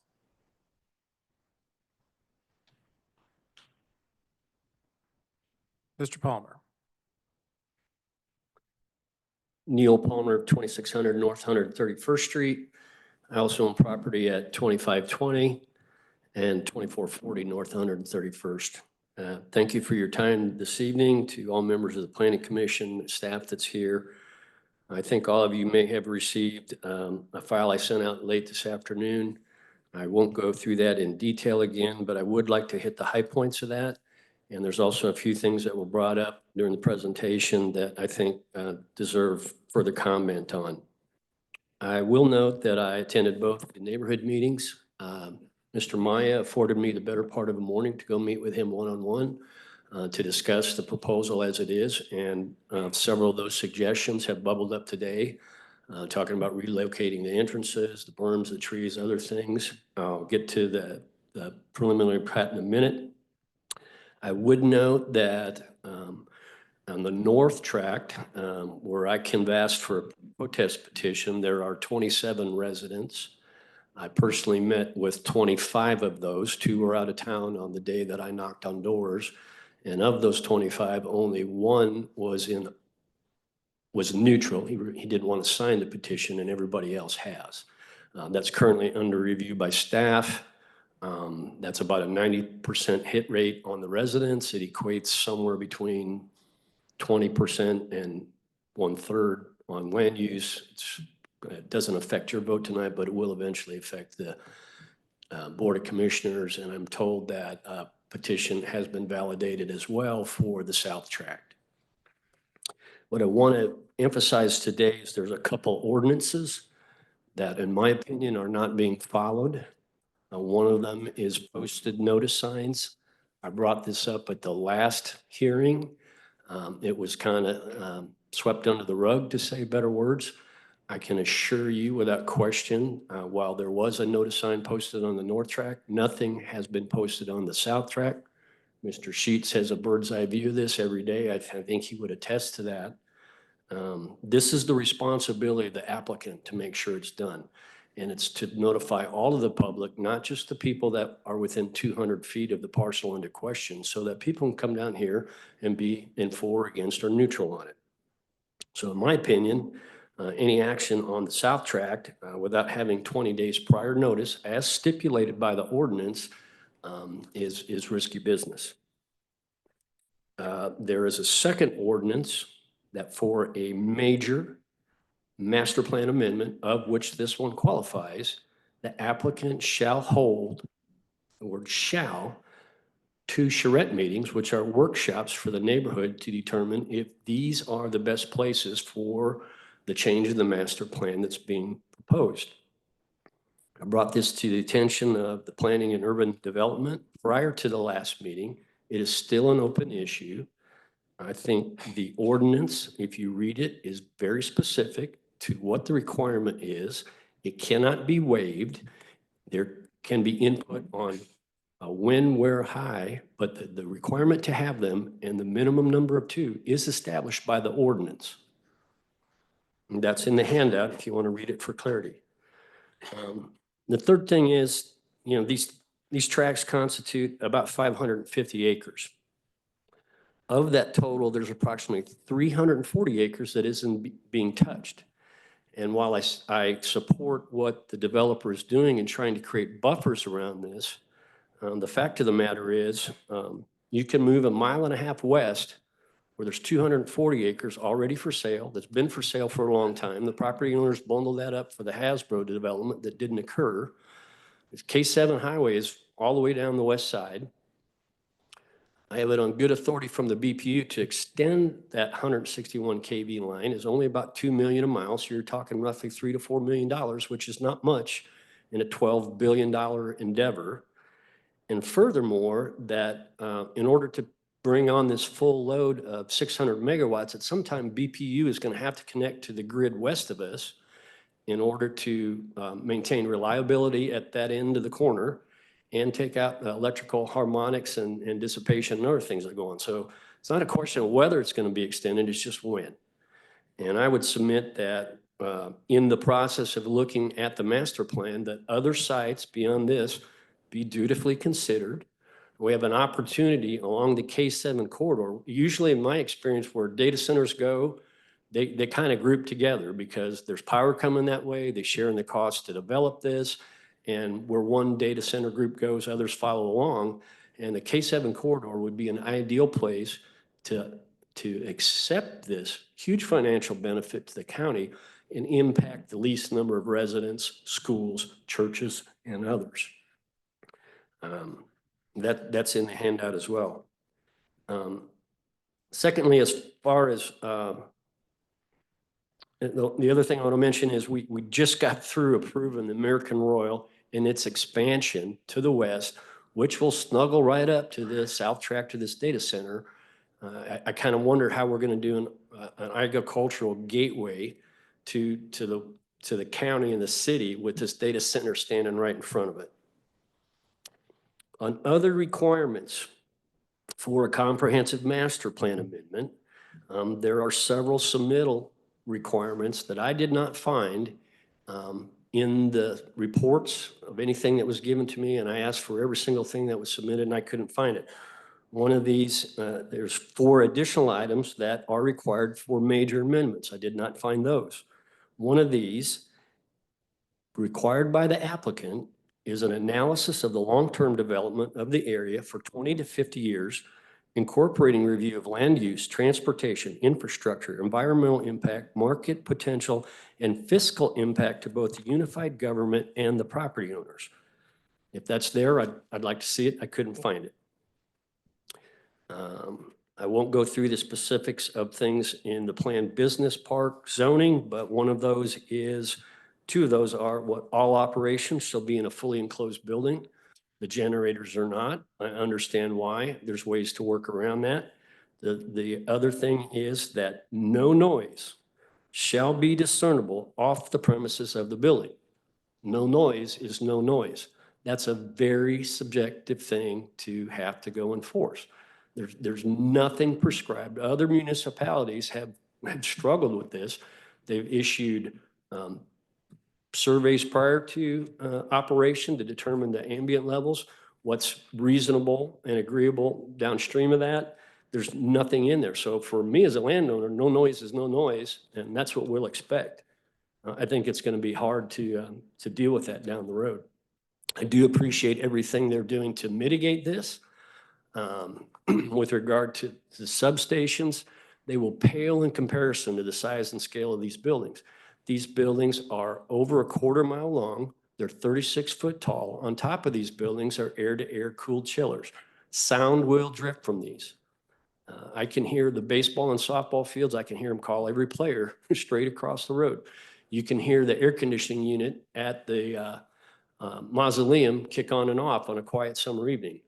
These data centers have a constant hum, similar to a highway, that we are not willing to adjust to. Lastly, in my conversations with the developers' representatives, I suggested an alternative layout for both tracks. This would move 1 building on each track to the east. On the north track, that would double the distance of 425 feet to approximately 900 feet. It would still maintain 1,500 feet from that building to the residents on North 123rd Street. The folks on 123rd Street have the benefit of a well-established hedgerow line that runs down there. If those aren't violated, There won't be but minimal impact to them other than the substation in the corner, which can be screened. We have one of these in the Piper area already, right behind the fire station. People have adjusted to it. I think in light of the ordinance issues that are out there, the notifications, the lack of submittals to move forward with an approval, I wouldn't be able to support that. And I think you all should think about that carefully. I also don't think denial of this application for those issues is in the best interest of the county, because we do need this development. We can argue about where's the best place for it, and I think we'll come to a reasonable solution on that, given the time for the community to do this prescribed steps that are already in the ordinance. It would seem to me the first order of business would be to get the master plan amended. Once that's done, then go get the change of zoning done, tied to this specific developer. That allows them to go then market the project. Mr. Maxwell's right. Every one of these big data center developers has their secret sauce of how they do their cooling, how they do their layout, whatever. We can do a lot of arm wrestling over the preliminary plat. In the end, it's going to change based on who comes in. I sincerely appreciate the effort of the developer and the representatives to work with us. What I'm asking is that this body motion for a continuance of at least 30 days, which is not very much in the greater scheme of things for the velocity this has already gone through and the long-term effect it's going to have on all of us and the long-term benefit. And that we take another 30 days, instead of getting it done right now, let's get it right. And I would wholly support that you would consider that. The last thing I do want to discuss was this wetlands issue. I personally talked to the chief of the regulatory branch, Mr. Matt Sylvie, at the Kansas City District of the Corps of Engineers. I've documented by email that nobody from this project has contacted them. The Corps of Engineers are the only ones that get to determine jurisdictional streams and protected wetlands.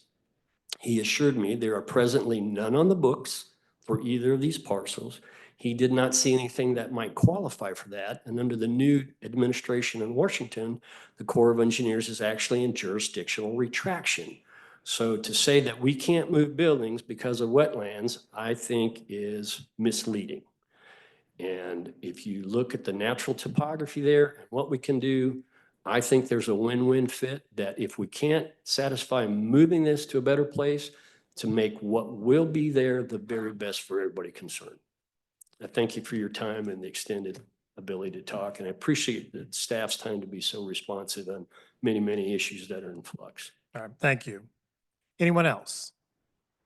Anyone else going to speak after this gentleman? Because I'm going to go online after that. All right, thank you. Yes, sir. Name and address. David Wilson, 2450 North 131st Street. I'm here to beat the same drum that I always beat on 131st Street. It's in deplorable condition. I find it hard to believe Mr. Maxwell has said several times that there will be no entrances or exits off of 131st Street. The back of that 1,500-foot long building that runs along 131st Street is almost a half a mile from parallel. I have a hard time believing that in the building of that building, that they're not going to want to put an entrance off of a road that's closer to the back of that building to build it. Both those buildings, plus the other building. I mean, that's almost a half a mile back there. And they're going to bring all that construction off of parallel is what he said. He said there won't be any entrance or exit off 131st Street. I find that hard to believe. We're going to need, they're going to make them put an 8-foot sidewalk. And they're going to put an 8-foot berm on the other side of that 8-foot sidewalk, which is awesome. I appreciate it. They're very helpful with that. I think that's great. But one of the commissioners earlier brought up something I hadn't even thought of. What about the water runoff off of that hill, off of that sidewalk? Right now, there is no stormwater control on that. The stormwater that lands around there, most of it comes through the stream on one side of my yard and the stream on the other side of my yard. And they come and go as it rains, like most of these other streams. So that seems like something we should worry about. You're going to put this beautiful 8-foot sidewalk next to a road that's completely falling apart. What happens when we decide later on that we're gonna fix the road. Somebody's gonna fix the road. Don't know who. Nobody wants to stand up and raise their hand. If that road gets fixed, how's it gonna lay out now that we have this 8-foot sidewalk? Which side is it gonna go more on, less on? In that half a mile from parallel to the back of their property along 131st Street, there is exactly one fire hydrant that doesn't meet any standard that's currently on the books. It was put there by a former BPU board member to protect his own house years ago, from what I'm told, or there wouldn't be a hydrant there. And I think it's a very small line that runs to that hydrant. I don't know what the business park requirements are for fire hydrants. I could find out. But I know one in a half a mile doesn't meet it. That it says, speaking of that, it says that their fire service will be provided by station number 8. And you can almost see station number 8 in that picture if you go a little bit farther north on 123rd Street. It's the same pole barn that's been there for 30 years that I know of. I don't know how long it is. There is one fire crew in there that's usually of 3 people. We're talking about 2 million square feet of warehouse full of highly flammable plastics. Lord only knows what kind of coolants they use in there, what kind of hazmat is in there for their cooling systems. We don't know. Now, I know they won't be the only fire station that responds if there's a problem there, but they're the closest, according to the staff notes. And like I said, there on an average day, there is 3 firefighters in that station. Supposed to be 4, but that's a whole different ballgame. How are the ratepayers of BPU and the citizens of Wyandotte County supposed to know that this development is meeting? Is there going to be an audit that says, okay, are we going to be able to see the audit where they built these electrical stations and know that they paid that bill to the BPU? Are we going to know that is there going to be any penalties to not doing that, or penalties to the noise ordinance and light things that they have in there? They say that these standards exist, but there's no stick. There's no carrot, but there's no stick. Let's see, have I got anything else? Oh, in there, and I think I did read this in the staff notes, and maybe it's covered by a lot of things, but they talk about all their landscaping and their trees and their bushes and their all this.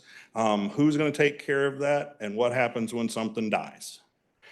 Mr. Maxwell ended his talk earlier about talking about how this was going to help first responders. And I asked this at the last meeting, how is this going to help first responders? I don't know. I don't see any benefit to the fire service, police department, ambulance service, or any other emergency service in the area directly by this. Maybe there's something I'm not seeing. Mr. Palmer did cover the generators not being in a building. And I also like to know how does all this data get in and out? Where does it come from and go to? And that's all I got. Thank you. All right, thank you. All right, we will go to our online participants. We'll start with Mr. Dom Brunetti. Mr. Brunetti, go ahead and unmute yourself, please. Good evening, Commission and Representatives from Red Wolf and Mr. Chairman. I just wanted to speak out against the building of this data center. I'm speaking on behalf of my family's business, Time Delight and KCK at 8145 State Avenue, as well as I am a Wyandotte County resident. I will say they don't know I'm speaking tonight, so if you go in there and tell them I talked. Anyways, I have 2 main points I'd like to make about this data center and kind of the implications and things that we've been seeing with data centers nationwide. So according to Kenza Byron, an environmental reporter on the interview with PBS, these data centers have huge environmental impacts, and that impact is growing. Particularly, it's growing faster than grid capacities can handle. And although we have seen these big 5 tech companies make commitments to renewable energy, We have also seen that these data centers are being constructed faster than the renewable energy is being generated.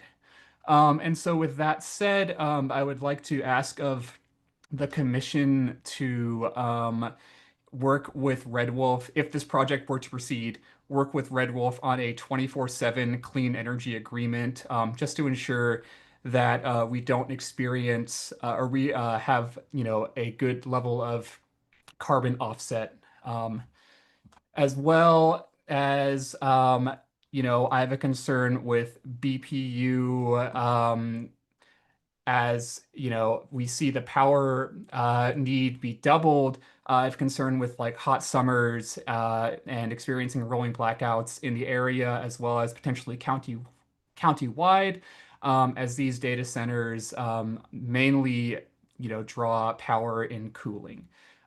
My second concern with the data centers is that this project is being moved very fast. We're currently seeing a boom in cloud computing as well as artificial intelligence technology that these data centers are being constructed to allow to continue to grow. I'd like to ask the commission to remember the dot-com bust in the 2000s and the implications that that had on the stock market. If we were to experience a similar bust, would this potential site be abandoned? And what could that imply for our communities? So that's all I have. I appreciate your time. All right, thank you. Anyone else online like to speak? All right, seeing none, we'll close the public portion of the meeting. We're going to go back to Mr. Maxwell's address. I had an email that was sent I'm sorry, to go me ahead. before. It was from Scott Harding. He had a couple of questions. One, can you move the development to the K7 area? KDOT won't let you build residential next to K7. What is it going to cost taxpayers? One, what is the budget of this development? How are the taxpayers going to benefit financially? BPU water supply cost, is it in place for the data center? Is there a cost to the taxpayers? Data center SB 51, SB 89, no sales tax for 60 years on materials and machinery. How is this benefiting taxpayers financially? Who's paying for the land? Is it taxpayers? Data centers paying 100% property taxes. Who is paying for the 2 new substations? What happens if the data center builds their own gas turbine power plant? Yeah, that was it. All right, thank you. Mr. Maxwell. Thank you, Mr. Chairman. Where would you like to start? You know what? I'm sure you kept notes, so why don't you start and I'll fill in anything I think you might have missed. Yeah, so I'll just start. I don't have there was so much, I don't have any. Why don't we start with the master plan amendment, the change of zone and and how that all works? Yeah, explanation of that. absolutely. So first, and happy to listen to staff on this too, but fairly certain of this as we've worked through this, that we have because it is currently not master planned for the use we are having, all of my time and years of working with the unified government, that you all take the position that we have to get the master plan in conformance with the use. So we bring forward a master plan amendment that comes together in a package with our change of zone application. That's the process we've always followed, and that's the process we're following here. Then we have a BP zoning, planned zoning here in the unified government, and the plan is connected to that zoning. That's why the staff report makes multiple references all through it about that there will be a final plan as well. And so the action that we are taking, it is not unhinged, just zoning, open zoning. It is planned zoning. We have a preliminary plan that we drafted, we provided, we worked through with staff, that it is this specific plan. It is not just open zoning that is allowed in the unified government for what we have requested here. So the plan is an integral part of the zoning request itself. And I believe your staff would reject it. I frankly know this commission would reject it, and I sure know the UG commission would reject it with the thought or the argument that because we've done this, we just have to provide anything that's allowed under BP whatsoever because we have no legal recourse whatsoever. I've tried that argument. That argument doesn't work with you. I know it doesn't work with you, Mr. Chairman. I know it doesn't work with the UG commission, and it sure doesn't work with your staff. It is not a valid argument to bring in to this room or under Kansas law that you guys have no recourse whatsoever. That's what this process is all about, is creating stipulations, creating a plan, and creating a record that us and anybody else would have to stand on if they want to come and use this piece of property. So we're doing everything in accordance with the way we have always done it, or the procedures that have been followed over and over. And that can be confirmed by legal? Mike Farley, UG Legal. In terms of procedures, I will actually defer to planning staff on that, because that is a call that the planning department can and use their discretion on. But in terms of meeting state law and everything, yes, I mean, there's nothing saying that you can't have a master plan amendment, a change of zone. Actually, the preliminary plan has to come with a plan change of zone. So this is in compliance with state law and local ordinance. All right, thank you. I'm sorry, continue. To that also, Mr. Chairman, Mr. Palmer brings up a lot of very valid points. I'm happy to go through many of them point by point, some of them that I tried to front run in our earlier discussion. But everything that I know, we have, because we're doing this for the second time, proper mailed notice and proper signs notice. We put the signs out there. We had our paralegals go and check on it many, many times. Are we out there every single day? No, but we went through and checked the notice about the major plan amendment and the charrette session or the comprehensive plan and all of those other points that were brought up. I believe that has all been ruled on by planning staff and the former planning director of what we fall under and how we fall under. And that we are in compliance with the rulings of how this has been proffered to the commission and through the planning commission and all of those points. I'll of course let you all ask planning staff about that, but every requirement that was put in front of us as an applicant has been followed through this process to come before this commission for now the second time in this process. I can keep going, Mr. Chairman, or if you want to Go ahead. back and No. forth. Yeah. I'll circle back on anything that I think. Yep. I'll start with Mr. McComas. Mr. McComas brought up points, and he did bring up points about his well water to us in our neighborhood meeting. I think it is a valid issue and concern. I told him at the neighborhood meeting, and I would say again, we will use city water in this process. There is nothing that we are doing that is hitting the groundwater, impacting the groundwater, drawing from the groundwater. For this type of facility, we will need to connect in every way to BPU facilities, use BPU facilities, and we have nothing that we are going to attempt to do or would do or has anything to do with groundwater whatsoever. Given the distance his property is away, I don't understand that impact that we could have. We're of course happy to work with staff on any of those items. I've never had in any of the major development deals we've done in this county or anyway through the Kansas City region that our development that's mile away has impacted folks on groundwater. So I think we're covered in all of our code of ordinances on that, but I'm of course happy to hear from any of your planning or engineering staff. It was brought up about lighting through one of the neighbors out there. Yes, we will have lighting on this facility, but we will have to go through a lighting study. We will have to prove our foot candles. We will end up using cut fixtures that put the lighting straight down.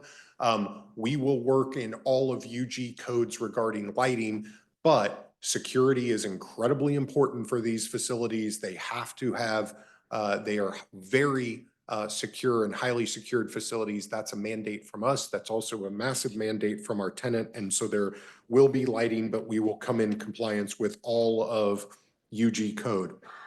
There was questions about fire from Mr. Sheets and other folks asking about fire. there can be a fire, right? We can't say there cannot be a fire. What happens under a fire?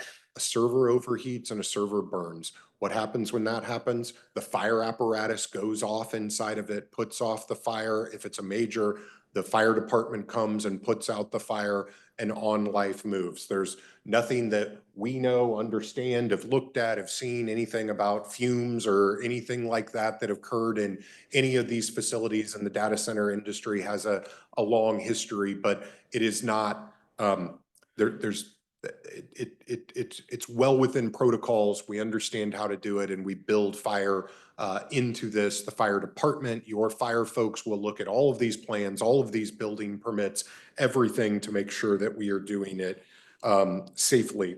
There was a lot of discussion from some folks from the Sierra Club and others regarding 24/7 clean energy capacity agreements. I was writing all of that down, as was Mr. Kesner. We want green energy and renewable energy. As I said in this, that is an important component of why do our tenants come to this market and why are they interested in the Midwest. At the same time, you also have to absolutely make sure you have adequate and appropriate base load, because these facilities do run 24/7. The one thing that I would say, I cannot commit to a clean energy capacity agreement as part of this zoning process today or otherwise. But as I've said many times, all of those things will be considered and be part of this for our tenants. And our tenants are some of the most environmentally conscious companies in the American economy out there. And they're dealing with these issues at a point. And we will look at all of these issues as we continue to move through this process and find a tenant. We understand, and I would say this, the gentleman with the church and many others, we greatly appreciate that having large scale development that is like the one we are talking about, we have to be respectful and understand the folks that have lived here previously and live here now. Everything we have done throughout this development process today, and will continue to do that, continue to do through all of this, is to be respectful of them.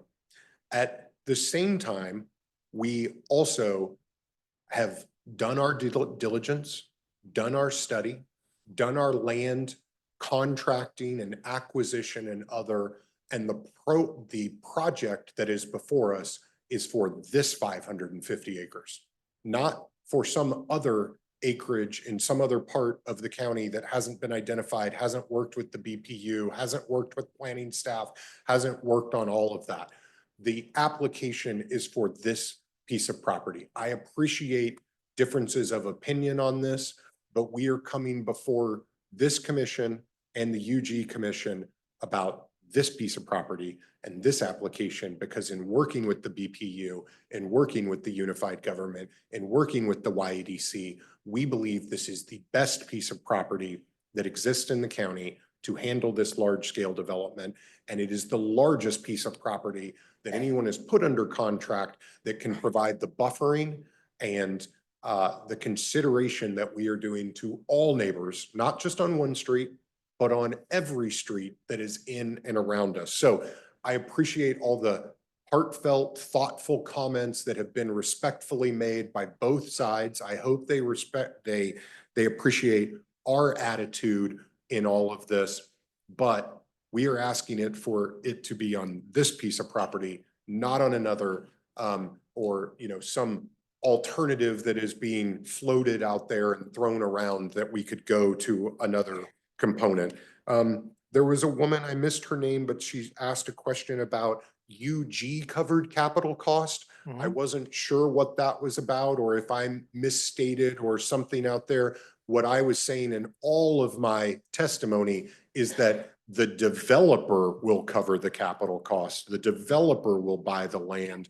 The developer will pay the cost of anything related to power infrastructure that has to go there. All of those costs will be borne by us, not by the regular taxpayer or ratepayer through this process. So I apologize if there was any mistakes in that. I think I hit most of them, Mr. Chairman, but I know if. Can I you did not- address the construction entrance or the, Yeah. about any type of access from 131st Street? There is no plan to access 131st Street through our operational period or through our construction period. I sympathize and understand what the neighbors have said about the condition of 131st Street.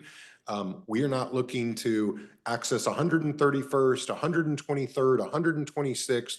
We believe construction access for this property will be off of Parallel. That is the right and appropriate place to bring in construction access. We are happy to work with staff at a stipulation on that now, a stipulation later through the final plan, through the building permit process.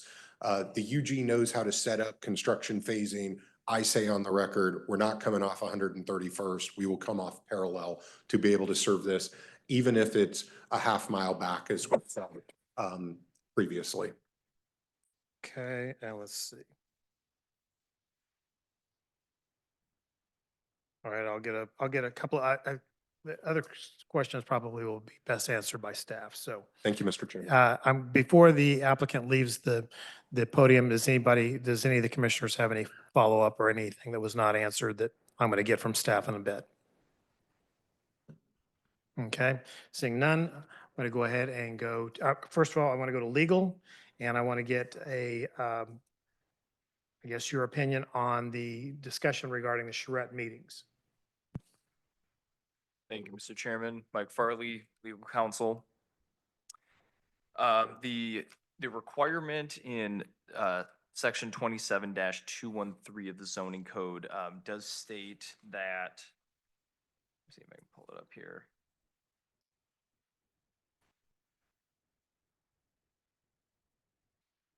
I mean, essentially what it comes down to, if I can get the exact language here, is that the director or their designee has the discretion to determine whether a master plan amendment is categorized as minor, standard, or major. The minor designation does not require it's not required in the zoning code to have any additional neighborhood meetings or any planning charrettes. Those standards do change if it's designated as standard or major. There is also, I don't know if it was actually referenced today, but there is also an annual director's interpretation that the code requires that gives a little more detail about when planning charrettes could be required by the director's discretion. Again, nothing that is still at the director or the acting director's discretion. And as we've discussed, it is, unless there is a change change by the planning department, it has been determined that this is considered a minor master plan amendment and none of the planning charrettes listed in section 213 is required. All right, thank you. All right, we're going to now go to staff and get their comments.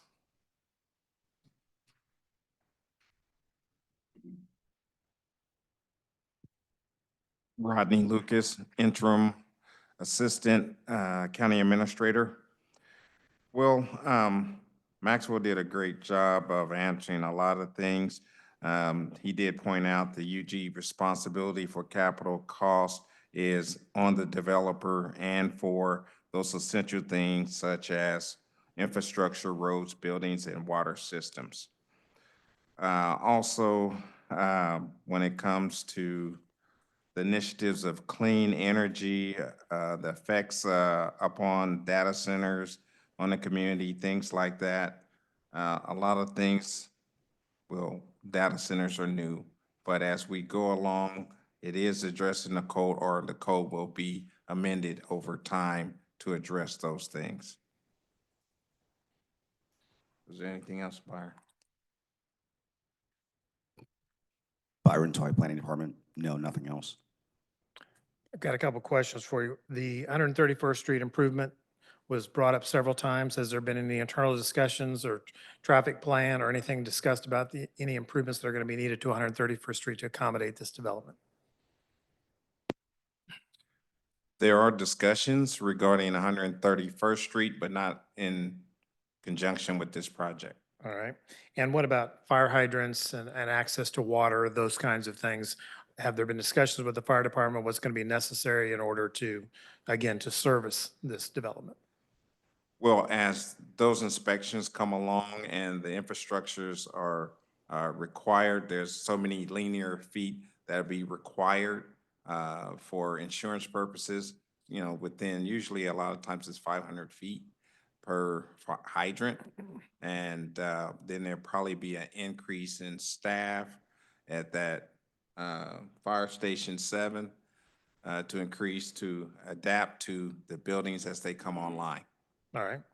And then finally, is there any type of mechanism? So if the developer doesn't follow through on the plan, say they are obstructing the noise, patterns or things like that that were previously agreed to, what are the penalties or the enforcement actions of the unified government in the event that the developer doesn't follow through on their promises?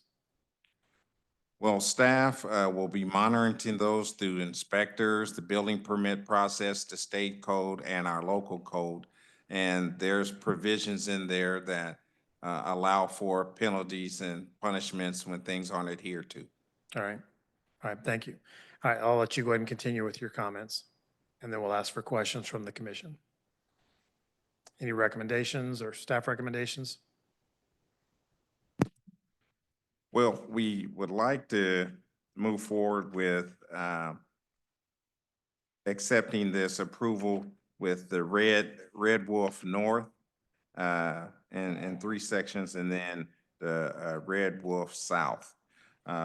Staff recommends that the Planning Commission make the findings contained within the staff report approval for changes in zone petition, COZ 2025-005, Red Wolf North preliminary plat, plat 2025-0008, and master plan amendment MPL 2025-004, subject to all comments and suggestions outlined in the staff report and summarized by the conditions we've outlined in here from 1 through 28. Okay, and regarding the south project? Same recommendations or? Same recommendation. Staff recommends to the City Planning Commission to make the findings contained within the staff report related to approval of petition COZ 2025-006, Red Wolf South preliminary plat, plat 2024-005, and master plan amendment MPL 2025-003, subject to all comments and suggestions outlined in the staff report and summarized by the following conditions that go through 1 through 28 as well here. All right, thank you. Questions for staff? Commissioner Ward, Commissioner Ward, go ahead. I need to revisit the ordinance we talked about with the master plan amendments where it was deemed a minor amendment. What are the standards for that? I mean, what makes it minor? I mean, who gets to decide it's minor based upon what criteria? I mean, it's minor because of what? This would seem to be a pretty standard or major master plan amendment. Well, I don't know what the criteria is. I'm asking. usually it's based on size, acreage, Okay. minor, standard. You have up to 160 acres, and then major 160 acres in size. Well, then that doesn't meet a minor standard then. So this couldn't have been called a minor standard. It'd have to be a standard or a major. That you just read it out loud to us all. That doesn't comply with a minor standard.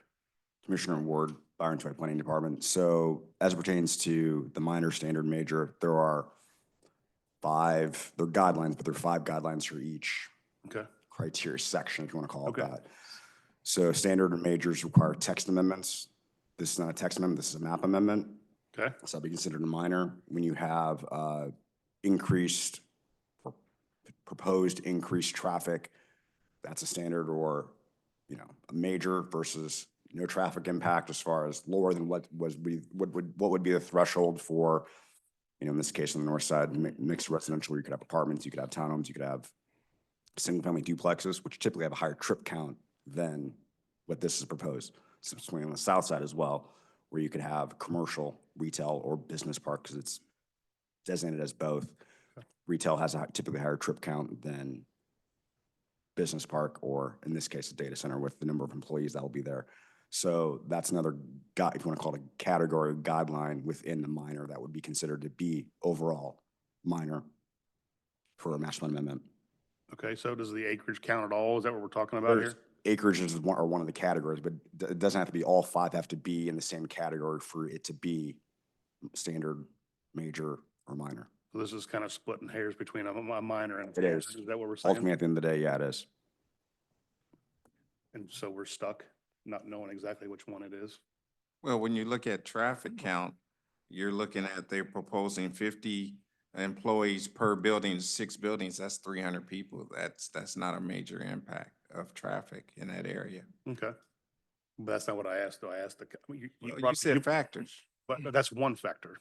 I'm asking, because you brought up the acre, I didn't know about the acreage, Dalton. You said 160 acres. We're almost triple that. So section 27 is public information. It's easily accessed on the UG website. What does that mean? Well, You guys are here to explain it to me, right? transparency. Okay, I'm still not getting, whatever. Legal, do you have anything that you want to add to that? As far as the thresholds or anything like that, or Mr. Toy's explanation? Mike Farley, UG Legal. I just will emphasize that in subsection E of the Master Plan Amendment, amendment section, it does say the following criteria will be used as guidelines for classification. So ultimately, that's determined to be considered director discretion. It's a totality of the factors. It's not versus like a variance. I mean, I know we're getting off topic here, but variances, you have to meet all 5. This is All right. it's discretion. That's Yep. fine. All right, thank you. Commissioner Jones.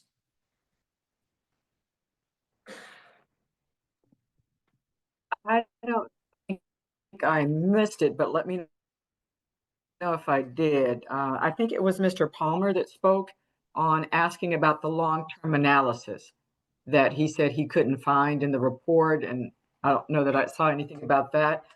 So I wanted to ask staff about what they can share with regard to his question about long-term analysis.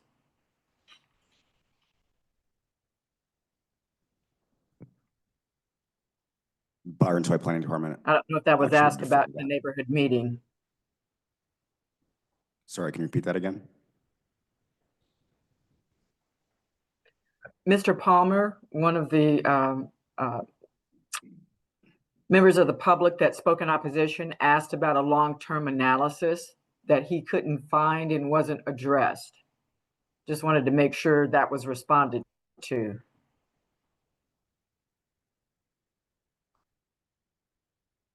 I'm going to go ahead and go to I'll Mr. give, Maxwell. I'll give staff and Mr. Farley a chance, but our analysis of that, as we looked at that, it rolls in the same section, that 27.213, but instead of being in G2B, it is in F2B3 of your code. And it comes down to the same analysis when you are ruled a minor amendment, as this was ruled by the former planning director out there, you are taken out of the requirements of that analysis. That analysis only applies for major amendments. It does not apply for minor amendments. And so I believe that's the legal standard, Commissioner Jones, of why that analysis, just like the charrettes, was not done in this case because it is a minor amendment. Byron or? Okay, so perhaps that wasn't the applicability, wasn't shared with Mr. Palmer. And then my other question from staff's perspective, and I ask this because we do want to be sensitive to the neighbors' opposition and their opinion with regard to whether or not this fits the character of the neighborhood. And so on the request, because it was specifically requested on a motion for continuance, from staff's perspective or from Mr. Maxwell's perspective, do you think that has any value? Anything in your mind left to be discussed to where that would have value. All right, I'm going to go ahead and go to Mr. Maxwell first since you directed a question to him. Go Yeah, ahead.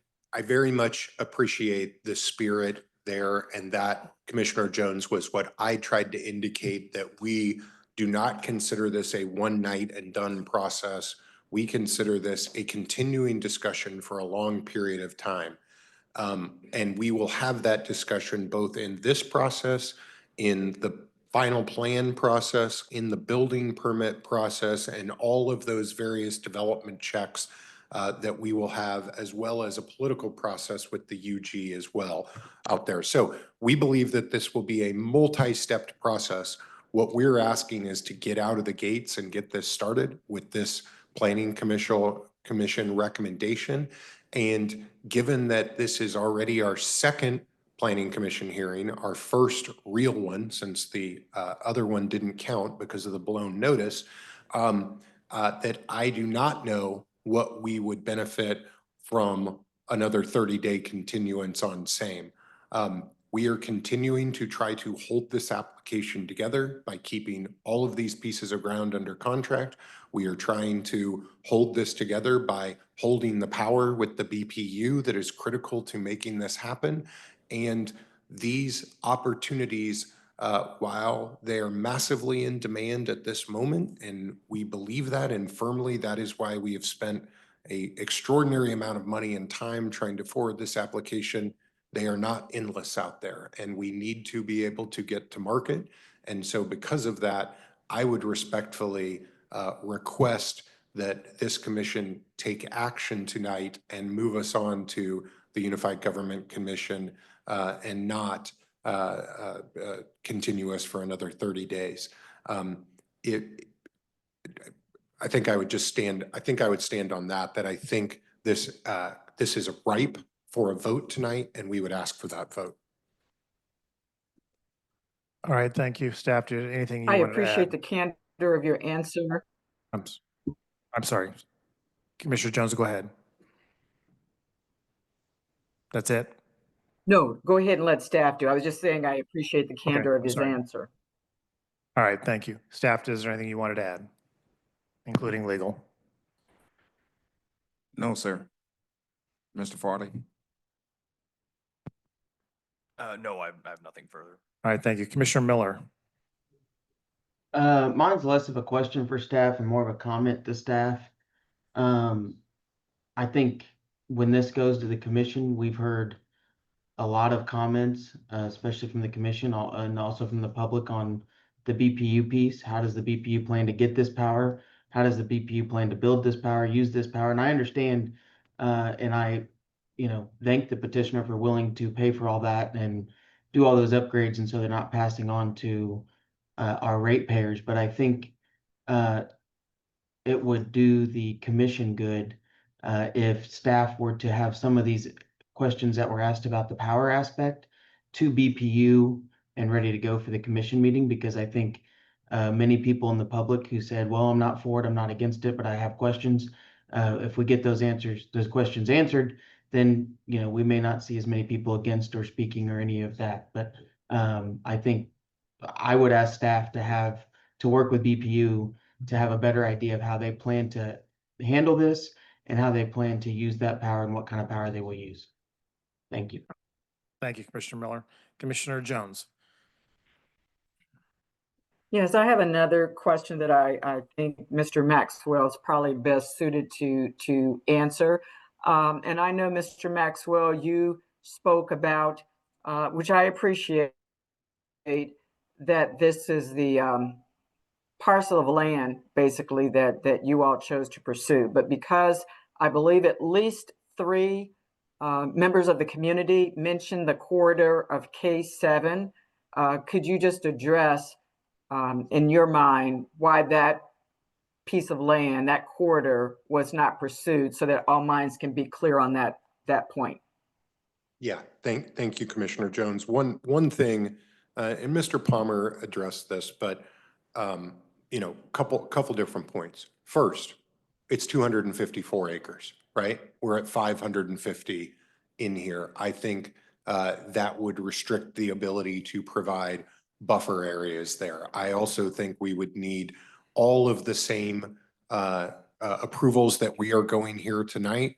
We'll need all of those. And I don't know every single piece of property and every single neighbor that exists at that area, but my suspicion would be that if we moved this to that piece of ground, there will be other neighbors that would also respect the tax base, respect that this is going in the Piper School District, would respect all of those things, and would also say, not in my backyard. And so I believe that there will be the same debate on another piece of property that is here with us tonight. And then when it comes to just pure infrastructure out there, I believe this site is closer to current development of where we are near the Speedway and other major development projects this community has done. Roughly all of this ground, or many pieces of this ground, were marketed for sale. They wanted to be sold. They had signs on them. They are planning development out there. And so development is coming to this site. And again, to infrastructure, probably one of the most important things is we are here because the BPU already has transmission lines that are right next and adjacent to this site. And so we thought it was very appropriate for this. We also think that it does have an odd configuration as you look at this ground, but it does have other benefits of being near the cemetery, near the Catholic Church, nearing institutional users like the American Royal. We, of course, know that we have a lot of really important neighbors that are near us on 131st and 123rd and 126th. And so we're being cognizant of all of those. But I think putting it together, and I've looked at every frickin' piece of ground in this community over the last 20 years for various development applications, I think this is a superior piece of ground for a hyperscale to develop a hyperscale data center of this type. And I know that's one person's opinion, and there are others out here in the community, but this is also the folks that are writing the checks, putting the money behind it, working with the BPU, working with the YEDC, and working with all of the infrastructure that tries to cause development to happen in this community, that all of us looked at this piece of property of being a very good place to site a development like this. Commissioner Jones, is that good? All right, thank you. Any other That's questions? good. Thank you. You bet. Any other questions for staff? If not, I will stand for a motion when ready. Commissioner Jones, go ahead.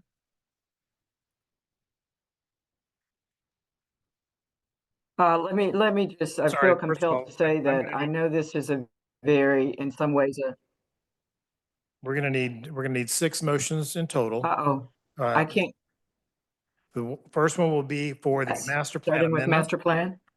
Master plan amendment, and we're gonna start with the north parcel. So it would be master plan amendment 2025-004.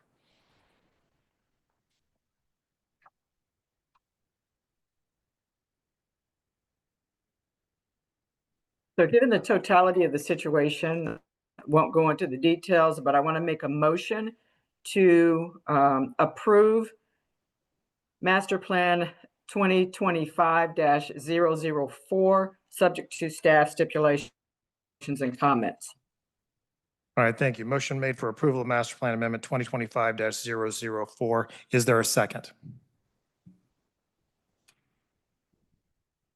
Commissioner Schwartz? Yes, I second. Thank you. Been moved and seconded. Any discussion? Seeing none, roll call, please. Ward, No.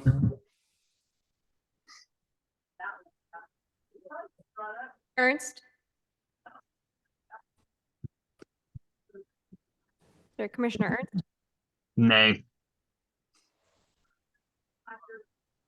Jones, Aye. Miller, Aye. Schwartz, Aye.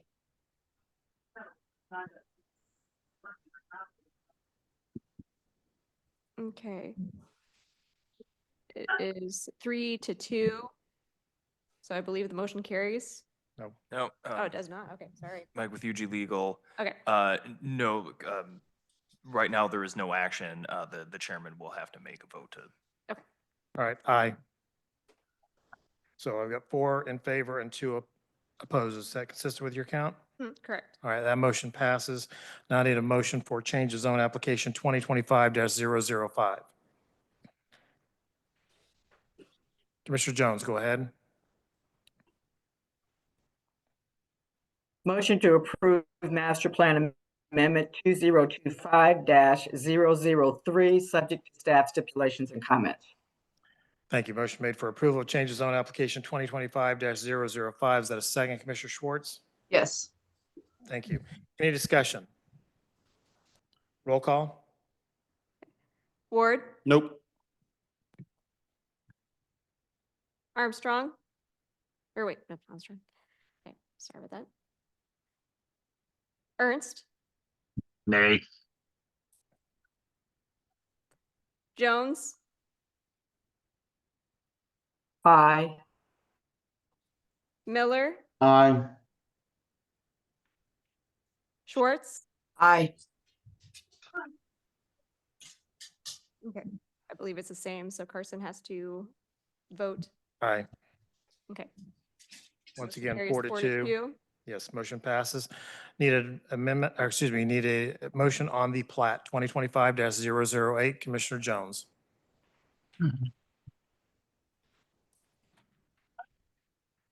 Motion to approve plat number 2025-009, subject to staff stipulations and comments. I motion for approval by Commissioner Jones. Is there a second?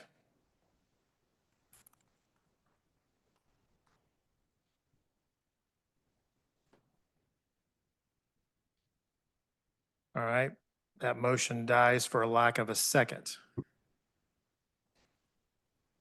Is there, I'm sorry, Commissioner Schwartz? Sorry, I got disconnected for a second. I second. Right, I agree. All right, so motion for approval of plat 2025-008 made by Commissioner Jones, seconded by Commissioner Schwartz. Any discussion? Roll call. Ward, Nope. Ernst, Nay. Jones, Aye. Miller, Aye. Schwartz, Aye. Carson. Aye. Okay, motion carries 4 to 2. All right, now we'll go move to the south parcel. Motion for master plan amendment 2025-003. Commissioner Jones. And just for the record, my apologies. I did the one that was, I did south first. The number I gave, I called out was for south, so I need to do north now. My apologies. When I was clarifying it, I was calling out the correct numbers. So did you make a motion that was incorrect? Do we need to start over? Well, the last one I did was for plat number ending in 009. And when I looked at the write-up, that's for south versus north. All right, so we've approved plat 2025-009. I'm sorry, folks.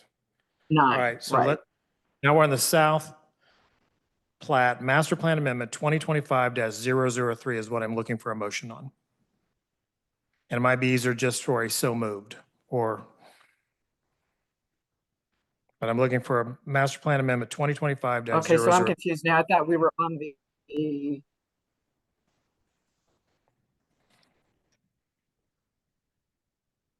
Am I right, Rose? For you said for 3 now? Yes. I did the numbers together, I thought. Master plan amendment 004, then 003.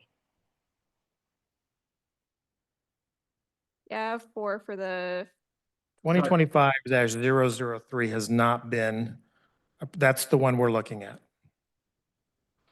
yeah, that one is for, which is south. All right, so that is correct. 2025-003. So moved. All right. Motion to approve master plan amendment 2025-003 made by Commissioner Jones. Is there a second? seconded by Commissioner Schwartz. Is that correct? Yes. Discussion? Roll call. Ward, Nope. Ernst, Nay. Jones, Aye. Miller, Aye. Schwartz, Aye. Carson. Aye. Okay. Motion carries 4-0. All right. Now I'll entertain a motion for change of zone application 2025-006.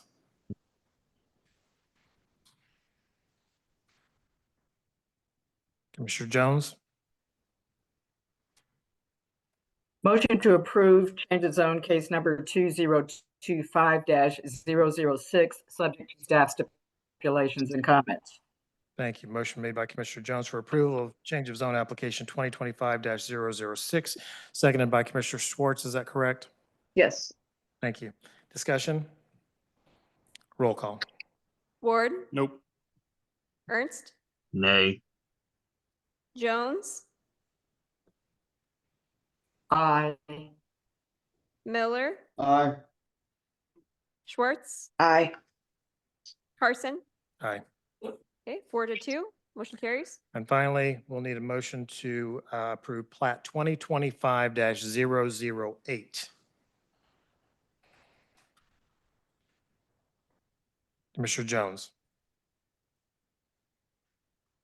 Motion to approve plat case number 2025-008, subject to staff stipulations and comments. Thank you. Motion to approve plat 2025-008 made by Commissioner Jones, seconded by Commissioner Schwartz. Is that correct? Yes. Thank you. Discussion? Seeing none, roll call. Ward, Nope. Ernst, Nay. Jones, Aye. Miller, Aye. Schwartz, Aye. Carson. Aye. Okay, motion carries 4-2. All right, Rose, that does conclude our agenda. Is that correct? Yes, it Legal does. staff, anything else? I want to thank everybody for their comments tonight. They Should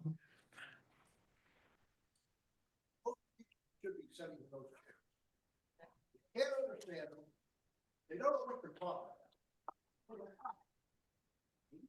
Give them their chairs. They're not paid to stay at home. Well, they're not paid anyway, sir, but thank you.